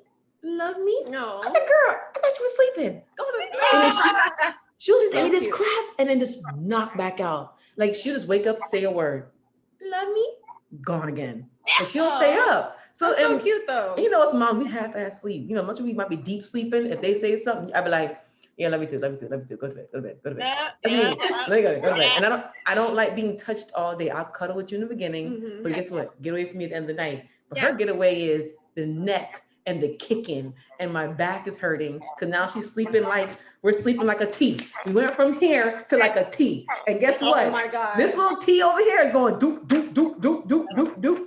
I said, bro, I can't. That was perfect representation. That's trailer. Yes, exactly. As well. Feet. All the time. Oh. And then my mom tells me, well, you know what, Jaleesa? There's gonna come a day when she's not gonna do this anymore and not be in the bed with you no more. My mom's like, trust me, I have you guys who are older. And I look back and I'm like, I should have cuddled you a little extra. So when she does that or says, "I sheep with you," I remember my mom saying, there's gonna be a day when it's gonna be the last I sheep with you. And so for me, it's like I keep reminding myself, damn, that might be the last time she goes, "I sheep with you." There's always gonna be a last of everything. Yeah. There's gonna be a last, "Mommy, I cuddle you, I cuss you, I do this." It's like, so I gotta remind myself, it might be a last, and I know that last is gonna kill me. Because my 17-year-old. More than likely, you're not even gonna know that it's the last when it's the last. Yeah. You know what I'm saying? My 17-year-old don't like to be touched. It's gonna happen. And it's like, I remember them, my mom saying that. I'm like, you know what, Mom? All right, let me cuddle her up a little. And then with the COVID thing, that helped remind me that like people's like lives are so fragile. That I'm looking at her now and I'm just like, me going to the hospital, emergency surgery, reminded me also like, damn, like any minute now I could possibly not be here. And I'm like, okay, you know what? Let me just try and definitely just be a little more Yeah. more cuddly with you because I'm not Yeah. a cuddler. She likes to cuddle. I'm not a cuddler, so it's like let me just give it Speaking in. on the topic that you guys had on your live, both of my kids are different. My oldest doesn't like to be touched. So I treat him differently. Like I'll tickle him because I know he doesn't like to be touched, but he's the total opposite of the little one who likes to be touched and cuddled and everything. So it's like I have to treat them differently to basically, on their traits and their characters. So it was like, for my oldest, I I was a teen mom with him. So I think I handled him a little bit differently growing up because I was still young at that time. So Yeah. Right. the way that he's brought up where he's not really as touchy as I have with the little one. The little one, I had more adult common sense to do different things with him. So I do like at times feel like, am I not being more attentive to this one than that one? Or have I given him too much attention and not the oldest one? Like, so sometimes I'd be like, okay, because it is a 10-year difference. What am I doing? I have to treat him differently. Like it'd be like, okay, I gotta know which one I'm dealing with when I'm dealing with them. Right. So it's like, yeah. And they both need different things. And then you gotta remember too, like, and this is for like all moms, right? Like when we have our children, no matter how many years apart they are from each other or the time difference between like when we had them, like we were different people. Like you could have your child at, whatever, it doesn't matter, like at, I don't know, 21, right? And then you could have your second child at 23, but you're not the same person that you are now at 23 that you were when you were 21. And so the way you handle your children or the way you work with them or love them or show love or all that, it's different because you're a different person, as you should be, right? You continue to grow and love and whatever. So it's like, you're going to do things differently with your kids, no matter where you are in life or how far apart they are. But the fact that you just said, like, like you were a teen mom, and so you did that differently with your oldest, and then the way you are with your youngest is different too. So definitely. I mean, I feel like the way I am with my the way that I was with my 5-year-old when she was born, and then the way that I was or am or was whatever with Olivia, different, completely different, and they're not that big of a age gap between the two. But I feel like I changed. You know what I mean? Yeah. Like between having Madison and then having Olivia. Oh, definitely. I feel like I've definitely changed, but I go back and I talk to him because he's 17. So I talk to him on a level of adult. Like I don't sugarcoat nothing for him. He's about to be an adult in society. So I have to talk to him and discuss feelings, finances, girls, all that type of stuff. And I tell him from a female's perspective because my husband is not his dad. His dad passed away. So he talks to him from a guy's level, but I have to talk to him from a female's level. And I just like, listen, okay? Girls, So I get down nitty and gritty with him to let him know this is how it's going to be. And make sure you pay attention to these girls because they'll try to trick you. You're a cute, handsome young man. Yep. So, but got a good head on your shoulder. So I talk to him now more to let him know, like, don't make the mistakes that I did. Don't be a teen parent. Make sure you wrap it up, all that good stuff. So I definitely have learned from being that teen mom, the things that I didn't do. I go and I talk to him about it now. Yeah. So I try. I have a question. So, with the pandemic, I mean, do you guys feel like your parenting methods have changed with your kids? Meaning, like, because before pandemic, you ain't got to worry about keeping a child COVID free on top of keeping them alive, fed, clean, educated, and emotionally stable to some degree here. But now you got to throw in the COVID, and how are they doing during COVID? Are they going crazy? Like, do you feel like your parenting has changed, and how do you feel like it's changed for the better and for the, oh God, I got to work on this also side? Right. Yeah, see, he's already into it. Yep, he's back with WWE, so I apologize if you hear any loud banging. Oh, trust me, as you can see. I would, to answer your question though, I mean, I answered it in the middle of your question, I apologize, but hell yeah. No, you're right. I'm like, if y'all haven't already, I just keep it 100. Like when I say what I gotta say, and it is what it is. in the beginning, before the pandemic, I thought I was a great fucking mom. I thought I had my shit together. I was like, I got this shit. Like, I'm working. My girl's she's in school. She's all right. Like, I'm good.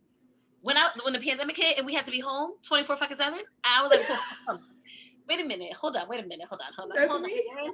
I realized I ain't got no patience. I realized that I want to fight my child more times than I want to give her a hug, and that's not good. So I got to figure out what that is about.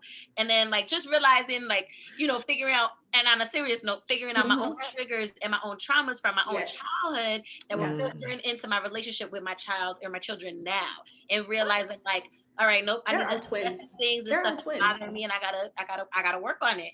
But I'm glad that it happened, because I would have still been rolling through life like I got this shit, instead of addressing the things that I needed to address to be a better mom for Madison and Olivia, and then to also check in on Madison and Olivia as individuals and not just as my daughters.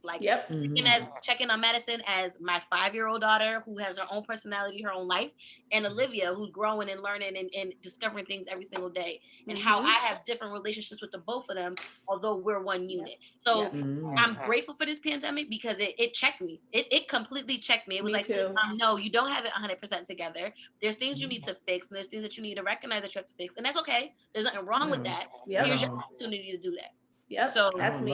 It did 100%. I would have to agree. I think that when this pandemic hit, I knew it was going to be very hard because I knew what I was up against. I knew that I wasn't going to be able to sit home. I knew my son was going to need certain things. I knew my schedule. I knew his dad's schedule. I knew all these different things. And I was like, how am I going to make this work? I think that was my biggest struggle was, how am I going to make this work? How am I going to be able to tune into my own emotions and my own self, but then be able to be strong enough and be able to be, capable enough to be able to make sure that my son is good, everybody around me is good, my support systems are good, and check in with everybody. So I think that, it woke me up, and I changed a lot of things that I used to do in the past to be a little bit I really did focus a little bit more on my patients, because I noticed that virtual, I didn't know if my son was even gonna get through the first grade or the second grade at the time when I was like, damn, this is kind of hard. I don't know. I don't just hit something. I don't know. Just do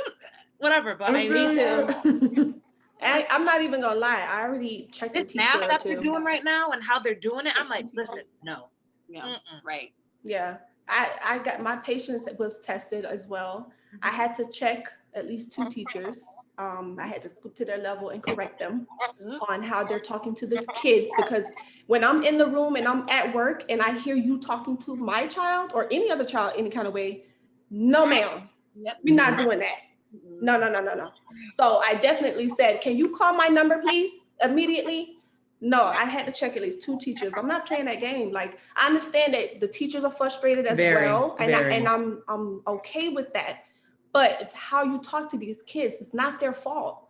Yeah. These kids, especially these little ones, like, no ma'am, we're not doing that. Yeah. Actually, so my patience was definitely tested. Yes, 100%. I had to get a teacher, a second grade teacher. I was really frustrated. My mom he went over there on a Wednesday, and she was sitting down looking at all the stuff, and they have Zoom. It's like a schedule, like 9:00 in the morning until 3:25 in the afternoon. Every Zoom call, you have certain things that you got to do. And so the teacher at one point, mind you, I just sent an email to have her do an assessment of my son so that we can figure out about the ADHD thing. So she already knew what it was, what we're trying to do with him. Right. I sat down. He was at school. My mom calls me. She was like, I don't really know, but I'm kind of having a hard time with your son's teacher. She's telling Jalen that he needs to stop fidgeting, needs to stop sitting down, needs to do all this stuff. And I said, well, Mom, was he on Zoom with everybody? Did everybody hear this? Or was it one-on-one? Were they in a one type of thing? She's like, no, it was in front of everybody. And I said, right then and there, I was at work. She was at home. It was 12 o'clock. At 12:25, I sent that email right to the school. I said, we're going to need to have a conversation because I literally just had a conversation with you about what my son is going through and how he's struggling with virtual because he needs that one-on-one and he's not getting that. He also, online, he can just get up and go and do stuff. It's very different. He doesn't have that structure that he has at school. I said, so I'm going to need you to contact me because I don't think that was appropriate for you to say. And my son will let me know. And he was very like discouraged from even like commenting on stuff. And so when I saw that, I was like, Aw. oh, nope. Yeah. So I feel you on that. Definitely check it, especially if you know, at that time, my mom didn't know. She was just like, I don't know if I should say something. I was like, absolutely. Like, Absolutely. you're the grandmother. You can say it and let me know what's going on after. But again, I'm going to follow up. She was like, I know you would, but I just didn't know. And I was like, no, because we need to be kinder. We need to be kinder to all right now. This is it's a struggling time for everybody. Yes. These little kids don't know anything. They want to be with their friends. They have to wear masks at school. They can't hug each other. They got to be 6 feet apart. They don't know that. They want to be all up on each other and hug. Right. That is very true. That's true. Right. Exactly. So especially if that's been their norm. That's his norm. You know, recess, this, that, and the third. He couldn't go. Exactly. So, yeah. I definitely. So I had to I forgot I was at work.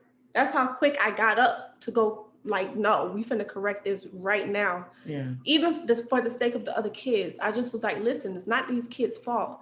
They don't know that this is about to be their new normal. They don't understand that. So why are you talking to them at a level like this? No, ma'am. No. And then one, she was very heavy. She was a Spanish special teacher. So her English wasn't completely there.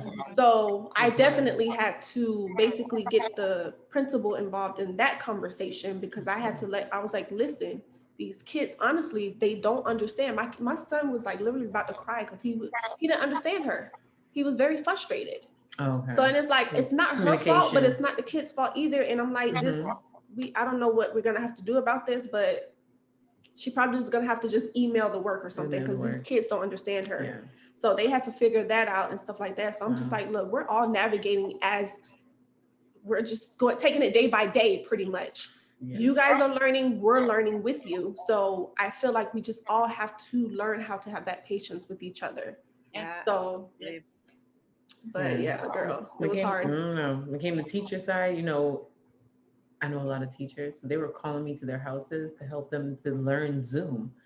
And it was so sad to see that as much as the kids were going to a new norm, because a lot of them are not new young teachers, let's be honest, especially elementary school teachers, they're usually older. Okay. So these older teachers, they weren't in school and learning how to do Zoom calls and technology. They're used to the writing in that little book, and they're old fashioned. So I was getting called to like literally 10 teachers' houses, like, yo, can you help me? Can you help me? I want to be the best for my student when I get there. I don't want to be frustrated with this thing. So I'm going to these people masked up, of course, and gloved up and trying to help them with their situation. And I'm seeing the frustration, and in my mind, I'm thinking this is not going to go good. Yeah. And the first week of school, I'm getting phone calls at work. Yo, it went down. Can you come over right now? I'm at work right now. Can you come over right now? And I felt so bad because they're frustrated. So like I would tell my friends who got kids, my daughter 3, she at my grandma's house, so I ain't got that. You ain't gotta worry about I ain't worry about that. I used to tell my friends who were frustrated with teachers and say, listen, it ain't them. Because these ones I'm over here doing with, they frustrated as hell. Yeah. And I understand. And it's sad because it's like nobody expected it, but nobody gets support on it. So I used to tell the teachers, see where the parents are coming from here, and the poor kids are coming from. And I would tell the parents, see where they're coming from, and try to be a little bit open with it. But this pandemic and me being a mom, I thought I had my shit together. I was like, my child know her ABC, shapes and colors, and that's everything. How I felt. Hey. Shoot. Yeah, I wasn't ready. They put Jacob in advanced first grade, and I didn't even know it because they started. No, literally, for real. I knew he was in first grade, but they put him in advanced first grade, and the way that she was talking to him was like, she said it was second grade level. So I'm sitting here and I'm like, why is he learning this already? Like the double digits and stuff, like what? So I'm confused. And then when I finally talked to her, she was like, oh, because he is at a second grade level. So they put him there already. So I'm like, Lord, when did they communicate that with these? Like, okay. They should have communicated that with you, yo. So I could have been prepared, because let me tell you, all summer, I was the type of person where I bought those little first grade books from the Target and all of that to have him prepared throughout the summer. I'm thinking I'm doing my motherly duties during this pandemic, get him ready. No, wasn't ready. No. It's like, I was like second grade level. I didn't get the second grade. I got the first grade book. Right. Like, what do you mean? You ain't know. I was like, what are you talking about? talking about he in advanced first grade. When did they even start advanced first grade? Well, clearly you did what you did because he was advanced, so they put him in the advanced class for first grade. He said AP first grade. See ya. Thank you. AP first grade. AP mathematics. Thank you, Mom. Girl. Oh, are you ready? Well, I'm doing something right, but please, like, I would at least got the second grade book. They don't communicate. No, They don't anyway. communicate. They don't communicate. He had that down. He had it. For real. Thank you. That is definitely true. Yes. That's true. I think it definitely has changed a lot with mothering, but one thing that I always reiterate is grace and giving other mothers grace. Like instead of judging, just like, you know what, I see you, girl. Yeah. You're doing it like we do at Target. I remember my daughter had a blowout. In Target? You know, girl. Oh Lord. And this poor mom flew across the I went back to the car and she flew across the parking lot with like extra wipes. This is like pre-COVID, and she had extra wipes and she had a regular Target bag, and she was like, I got you, I seen it, you were rushing out, I seen the little trails, and like, you know, not on the floor, but she seen it and like had me holding her like, what the hell are you doing, girl? Yeah. And she was like, I got you. And I'm thinking back to that story, like if that's what everybody did, we'd be okay. She saw me, she saw a niece, she didn't judge. She brought her baby over with some extra wipes and was like, I hold the bag. But she was really like, I hold the bag, girl. Cause baby, she was baby wearing her kid on her. I got you, put it in there. I'm gonna wipe it and put it helping in, you. Wipe it, and it was like in there for you. Yeah, it was like you're a stranger, but it felt it felt good because it was like you didn't judge me and be like, dang, girl, get yourself together. It was like, nah, sis, I got you. Come on. Go ahead and put it. That's what's up. And it was just unity. Unity. Now, it's not. We need to get back to that point. We got to get back to that point. We do. It'd be hard because I feel like, I'm not speaking for everybody, but I feel like some people want to do that, like want to like be that mom that helped you, right? Like, but then with COVID, you also want to be respectful of people in the way that is true. That is true. That is true. Like, you be like, hard. I want to, but I don't want to, but I want to, but I don't want to. So like, you know, it's hard. It is hard to navigate. You know it is hard to navigate now. But shoot, you sneeze the wrong way now. It's like, you know what I mean? You gotta hold in those coughs. No, even if you drink water down and it goes down the wrong pipe, and you like, Lord Jesus, please don't let me cough in front of nobody because they're gonna look at me crazy. Like, look, I have allergies really bad. So imagine trying to hold my sneezes in. My dad always told me not to hold your sneezes in, let it out. So now it's like, now I'm trying to hold it in, and I just be like you got people looking at you like, what the hell? It's bad. It's bad. Like, it's like, oh my God, it's the worst though. But I really do hope that this year is definitely claiming it and get back to the normal before this normal, because I don't want this normal no more. Yeah, I want the old normal. Year. That's crazy. Fucking bro. I can't believe it, bro.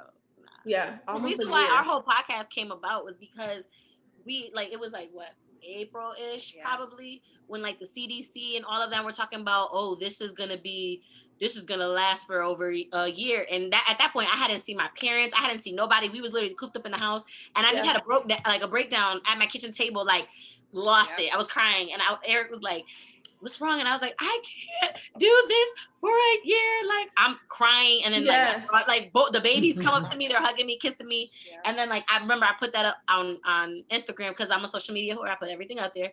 And so I put it up there and I was just like, yo, like I had this breakdown, blah, blah, blah. But then mad people like reached out and they were like, me too.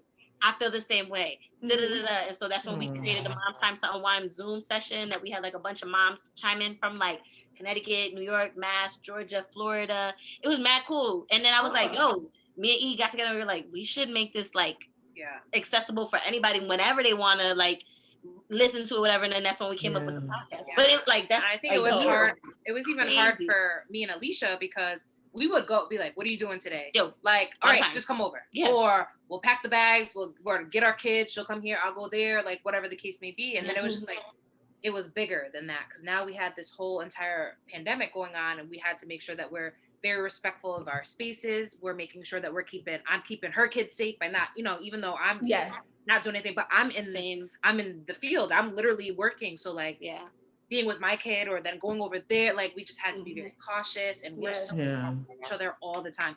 anytime that there was downtime, all right, cool. We're either on the phone, we're next to each other, we're in each other's spaces. We did we're like a out, brunch. we're Remember we doing did that brunch Zoom? Yeah, We did like a brunch Zoom with a whole like little invite and everything. Like Zoom brunch. It was cute. But then it was like we're like soul twins. Like we really are. That's right. We gotta keep talking. Connect, I'm like, we gotta I like feel like connect we're offline. like, yeah. Definitely. I'm telling you, because what you guys are saying, I live over here. And I think it was like a week that we took off for Christmas, and I wasn't here for the week. Wait. I kept calling. I was like, wasn't you supposed to come over here this week? She's like, no. I'm like, but I feel like you're missing a day. Like, yes. And she was telling me, she's like, even her man was like, you ain't coming over today? Like, and then I'm at my house like, lonely. Like, you know, like you ain't even going over there. Like, just I'm gonna make breakfast. Let's have brunch. Like, let's get the mimosas going. Let's go. Like, come on. It's too long. Yeah. When I came here after I told you about the whole like, you know, driving over here and how like the accident in front of me. Aaron was like, "You need wine?" I was like, "Yeah, girl, I need wine." Like she already, like I already had it. I was like, she already had the cup before she even asked me. The cups were already at the table. Like, and she was getting ready to pour. Like, you need wine? Like she already knew the answer. She like, knew the feeling. That's you. That was you last night. Last night. So I applied for a job and I didn't get it. So I was kind of like down and last night. So, you know, after my tears, she came over, poured my drink up. Pour the wine. Same. You know what I mean? Fill the cup up. Fill the cup up. Fill the cup up. It was good too. Keep feeling it. Keep it feeling. Yeah. It's so important to have like women around you or like that best friend that you can just do that and be that with. Like, just we're talking about that. Don't gotta worry about nothing. Like, Aaron and I have been best friends for I don't know, over 10 years. Like, 09, since like 09. So there would be times in the beginning of our friendship where we would be like 10. Like I would go over to her parents' house.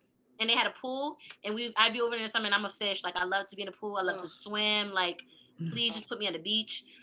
But I would go over, we would swim, and then I'd come and I just sleep. She'd be watching TV, and I would just sleep on her couch. Like, we're not even speaking, but it was just like, this was my comfort. This was my person. You know what I mean? Like, it's so important to have like relationships like that, friendships like that, where you can just be you with no judgment of nothing. Yeah, my father and her husband are best friends, so that's how we connected. Yeah, back in the 90s. So that's how we connected. So they're legit best friends since they were 3. Yeah. So I mean, wow. And I didn't even know Alicia until college years after we all graduated and did whatever because we ran in paths with each other. But then that was it. Like that's how we connected was through the guys, I guess, you know, but then we built our own relationship and whatever. And then even with me and my son's father, we started off together and then we ended up breaking up and now we're co-parents and stuff like that. We even remained very close throughout that. And we recognized what kind of relationship we spoke about it. Like, you know, I didn't ever want to put her in like a compromised situation, you know, but we ended up talking about it and it kind of like made our relationship a little bit stronger. So it was good. Hella stronger. Cause I was like, sis, I'm not going nowhere. I don't care if you're not with him or not, cause I'm not going anywhere. That's how this one is. That's how this one's like, I ain't going nowhere. I don't care who you're doing.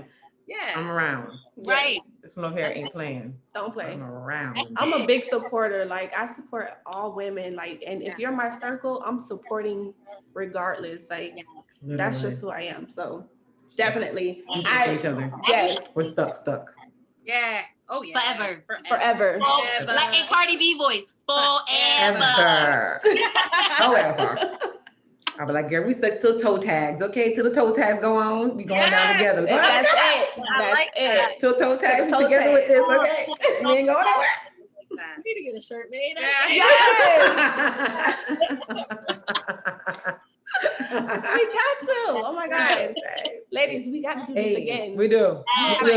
We do. I got one last question for you guys, though. Yes. Not like a really big question. No, I got. What's y'all drink? Okay, because we need some mommy time, right? So, like, what's y'all drink of choice? Yeah, I didn't throw no kids in there. You talking alcohol or the wine? Yeah, I know. Alcohol, wine, anything. Okay. So for the wine, I think we had last night. It's called 7 Daughters Moscato. It's 7 Daughters Moscato. Very sweet, very smooth. It goes down like butter. That's the white wine. The white wine. For vodka, I love me some Tito's vodka. I'm a vodka girl. Unless, you know, because tequila gets you pregnant. So vodka gets you good. So, you know, tequila, because we ain't had no great one right now. I like Syrah. So Tito's vodka with a Tito's, definitely. It goes with anything. Yeah. You know what's amazing? It's an easy pairer. Like it is. Pair. Get that Tito's in your house, girl. You. I love my red wine, so I'm more. Wine. Yes, she's definitely my red wine. Red wine. So to me, it doesn't really matter which red wine. I just love red wine. Like, what brand? Who's the top brand? I've been liking Josh. I don't know if you guys know Josh. Yes, I love Josh wine. My sister is a fan of Josh wine, and she got me hooked. And I was like, Josh wine is smooth. It's very smooth. It's very smooth, and it's like 14% alcohol. Yep. I was like, bet. Yep. I'm telling you, get on it. Yep. But definitely that Ciroc. I like my what's the shots that we take? Cece got a wine cellar, like a little mini wine cellar. That's a little wine cellar. Like a little wine cellar. Okay. Cece husband knew what was up. He said, "Yo, I'm gonna support everything my wife wants." It's like wine. It's a cute little wine cellar. It's like we put a little bottle in there. I'm just saying. Yeah. We got a little stock in there. Mm-hmm. So we try to keep it stocked up. We do. I came here with like 6 bottles one time of alcohol. I was like, doop. Yes. So you ladies are kind of similar. What are your drinks? I just recently started drinking red wine because I used to drink a lot of Moscatos because I was like, I love sweet wine because I could just take it back. Me too. Yes. Me too. That's my thing. It's juice. Like, it's like, I don't want to take something where I gotta like, it's cringy to like. That's me. But then I was like, between Alicia and my sister, Cherise, they're like, you need to do red wine. It's better for you. It's this, that's less sugars. So I started drinking red wine and I was like, man, listen, red wine, that'll get you a nice little buzz. Hell yeah. For like $12. I'm like, oh, okay. I'm good. That's perfect. It's nice with dinner or even after. I'm like, okay. I'm like, yeah. All right, okay. I used to be. We went through a phase. You phase. Gotta go the whole phase. Okay. The whole phase. We went through a phase of Ciroc. Yep. We did all the Cirocs. All the Cirocs. Ciroc pineapple was my favorite back in the day. Ciroc amaretto was her. I love amaretto. So we were, whatever. Literally did them all. Red berry. Fucking, what was it? Well, we did it all. We did red berry, peach, everything. It was like I like peach. Pineapple, all coconut. I don't like coconut. Yeah. But no. So that was like. So we had it. We had that vodka. Went through the vodka stage. After that, we went Henny. Straight Henny. Henny girl. I'm a Henny girl. I'm a slow down on Henny. Like I love Henny. Like I will. Really? I can't. Really? I can't do Henny. R.I.P. I can't do it for nothing. Because after we switched, then Alicia was like, "Yo, tequila." I was like, "Oh, okay, whatever." Yo. So I went to tequila, and I was like, "Ooh, this is real good. It's smooth." Then I did Ciroc and tequila mixed together. That's kind of crazy, but really, listen, yeah, it's called an Incredible Hulk or something like that. Somebody said. Oh, that's what it's called. That's what that is. Was it Incredible Hulk or was something Incredible else? Hulk, No, that's Hypnotic and Hypnotic. Yeah, Hypnotic. Yeah. It was something else. It's something else. I'm gonna get you. Yeah, I got me thinking. Yeah. I'm gonna tell y'all what it is. Okay. I'm gonna get the name of it and I'm gonna hit y'all up. Yes. Okay, tequila and vodka. But then we do Terramana tequila. Yeah. But I will always be a Henny girl. I feel like gotta go back to the roots, Yeah. But Terramana. But we do like the tequila that I switched over from Henny to tequila because of my anxiety. Because tequila is an upper and all other alcohols are downers. Yes, so I'll bring her right. It's sugar. So when you drink tequila, like it's upper, right? And then afterwards, like the next day, you may have a hangover, but you don't feel like no. That's true. No. So that's why I switched over after I had that panic attack that I talked about. Like so I made that switch, and that's just been the choice. Nah. If I need a crunk night or if I need a knuck if you buck night, it's that. Yeah. For me, it's the tequila. It's the tequila. She doesn't even need Henny to get to that place. Like, no, I really don't. I don't. She doesn't. I feel like I could be a DJ in my past life or my next really? life. What? Like, I love music. What you came in here, we was jamming, right? I was jamming. Look, I was in here twerking when she came through the door. I was like, yo, that's my jam session. I had them. Yep. I love to jam like on the ring light pole. We were like, hey. Yes. Hype man in the background, like, drop it, little girl, drop it, little girl, drop like, hey. Or when you're recording and you always hear that person, hey, hey, the hype man in the back. Yes, that's the hype man. I'm like, hey, get that video, hey, I put the light on that, let the lights up. Oh, you're so cute. You're so handsome. The reel that you guys did when y'all were doing Nelly and and you was like, oh, like this. Let me tell you how many times we kept doing it just because it was fun. It was funny. Oh my god, it was too funny. We were dying with it. Yo, those reels are really fun. Like when you find a good one, they're really fun to do. Like we've gotten into it. We realized how much work it was though to like. It is work though. To find a video, then you gotta record it, then you gotta edit it. Like it is work though, but it's fun doing it. You gotta learn it. Learning. Those intricate ones. I want to do the Corvette one. Like I don't know if this part gets me. I don't know what's the little huffing part. What's that Corvette?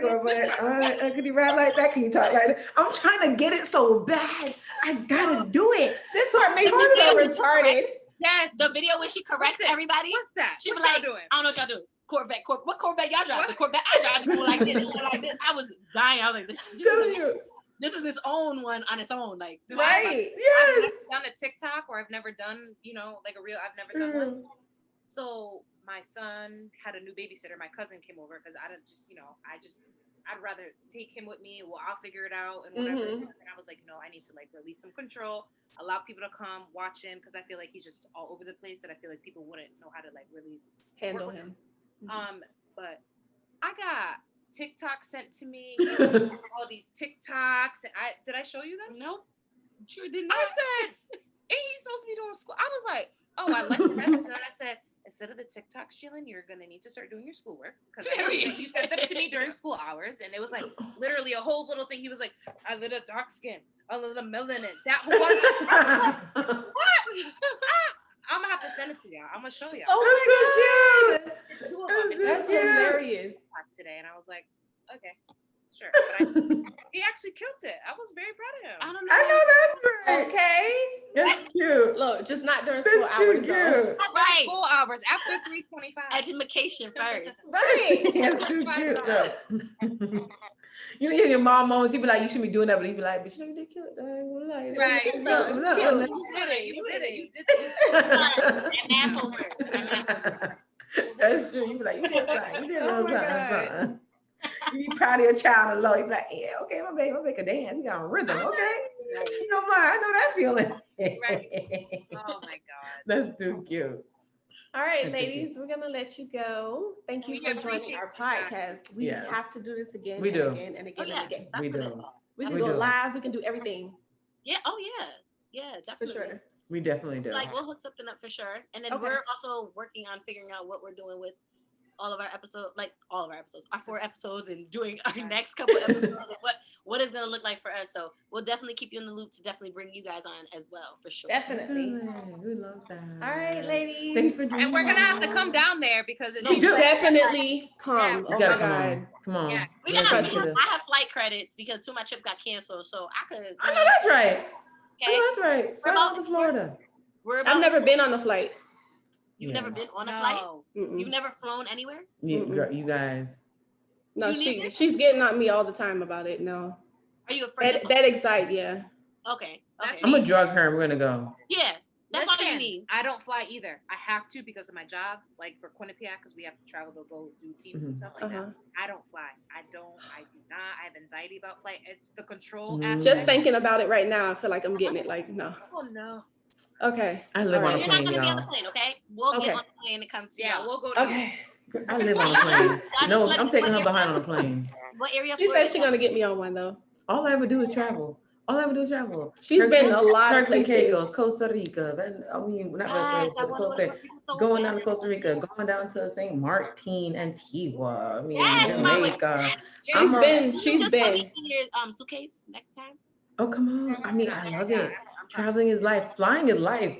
And my friend here, we're gonna get her. I'm gonna give some Yes. adult Benadryl. Like a I'm just gonna Xanax. knock her behind out and let her sleep, and she gonna wake up. Get a Xanax or one of those. I don't know. One of You're those right. We're gonna start with a close area, like an hour. Yep. And she'll be fine. It's because as soon as you get up, you're down again. Just fly me to Disneyland or something. No, we ain't going there. We're going to the Caribbean. We're going to go somewhere close, like an hour. On the way. You are in Florida. Where you going? What part of Florida? Caribbean. What part of Florida?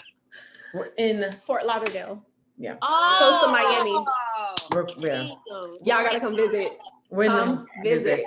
Miami's right there. Right, 45 minutes, not even. And I love me some Miami. I've been there a couple times. Shoot.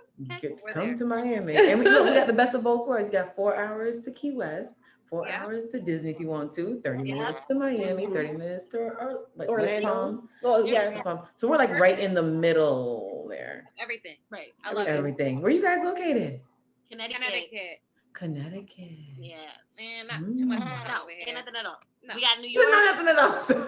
We got New York. When before you do got New York. Pre-COVID, we used to go to a lot of concerts and stuff like that. So, like, I love concerts. I love concerts. I like being outside. Music is like life for me. But I mean, you know, we used to have what is the thing in Hartford, the concert that we used to always go to? Whatever. But I don't know. We would always go to it. It's not Summer Jam because that's in New York. But like, you know what I mean? Yeah. So we would always go to those, and that's when Hot Jam. Hot Jam. Y'all need to come and check out. Hot Jam. But we will be coming to Florida. Yeah, no. Yes. Come on down. We'll link up. We have I'm all for it. The vibes are there. Got to. Love it. Thank you guys so much. Yeah. Thank you. Thank you. Bye, y'all. Bye, guys. Bye. You too.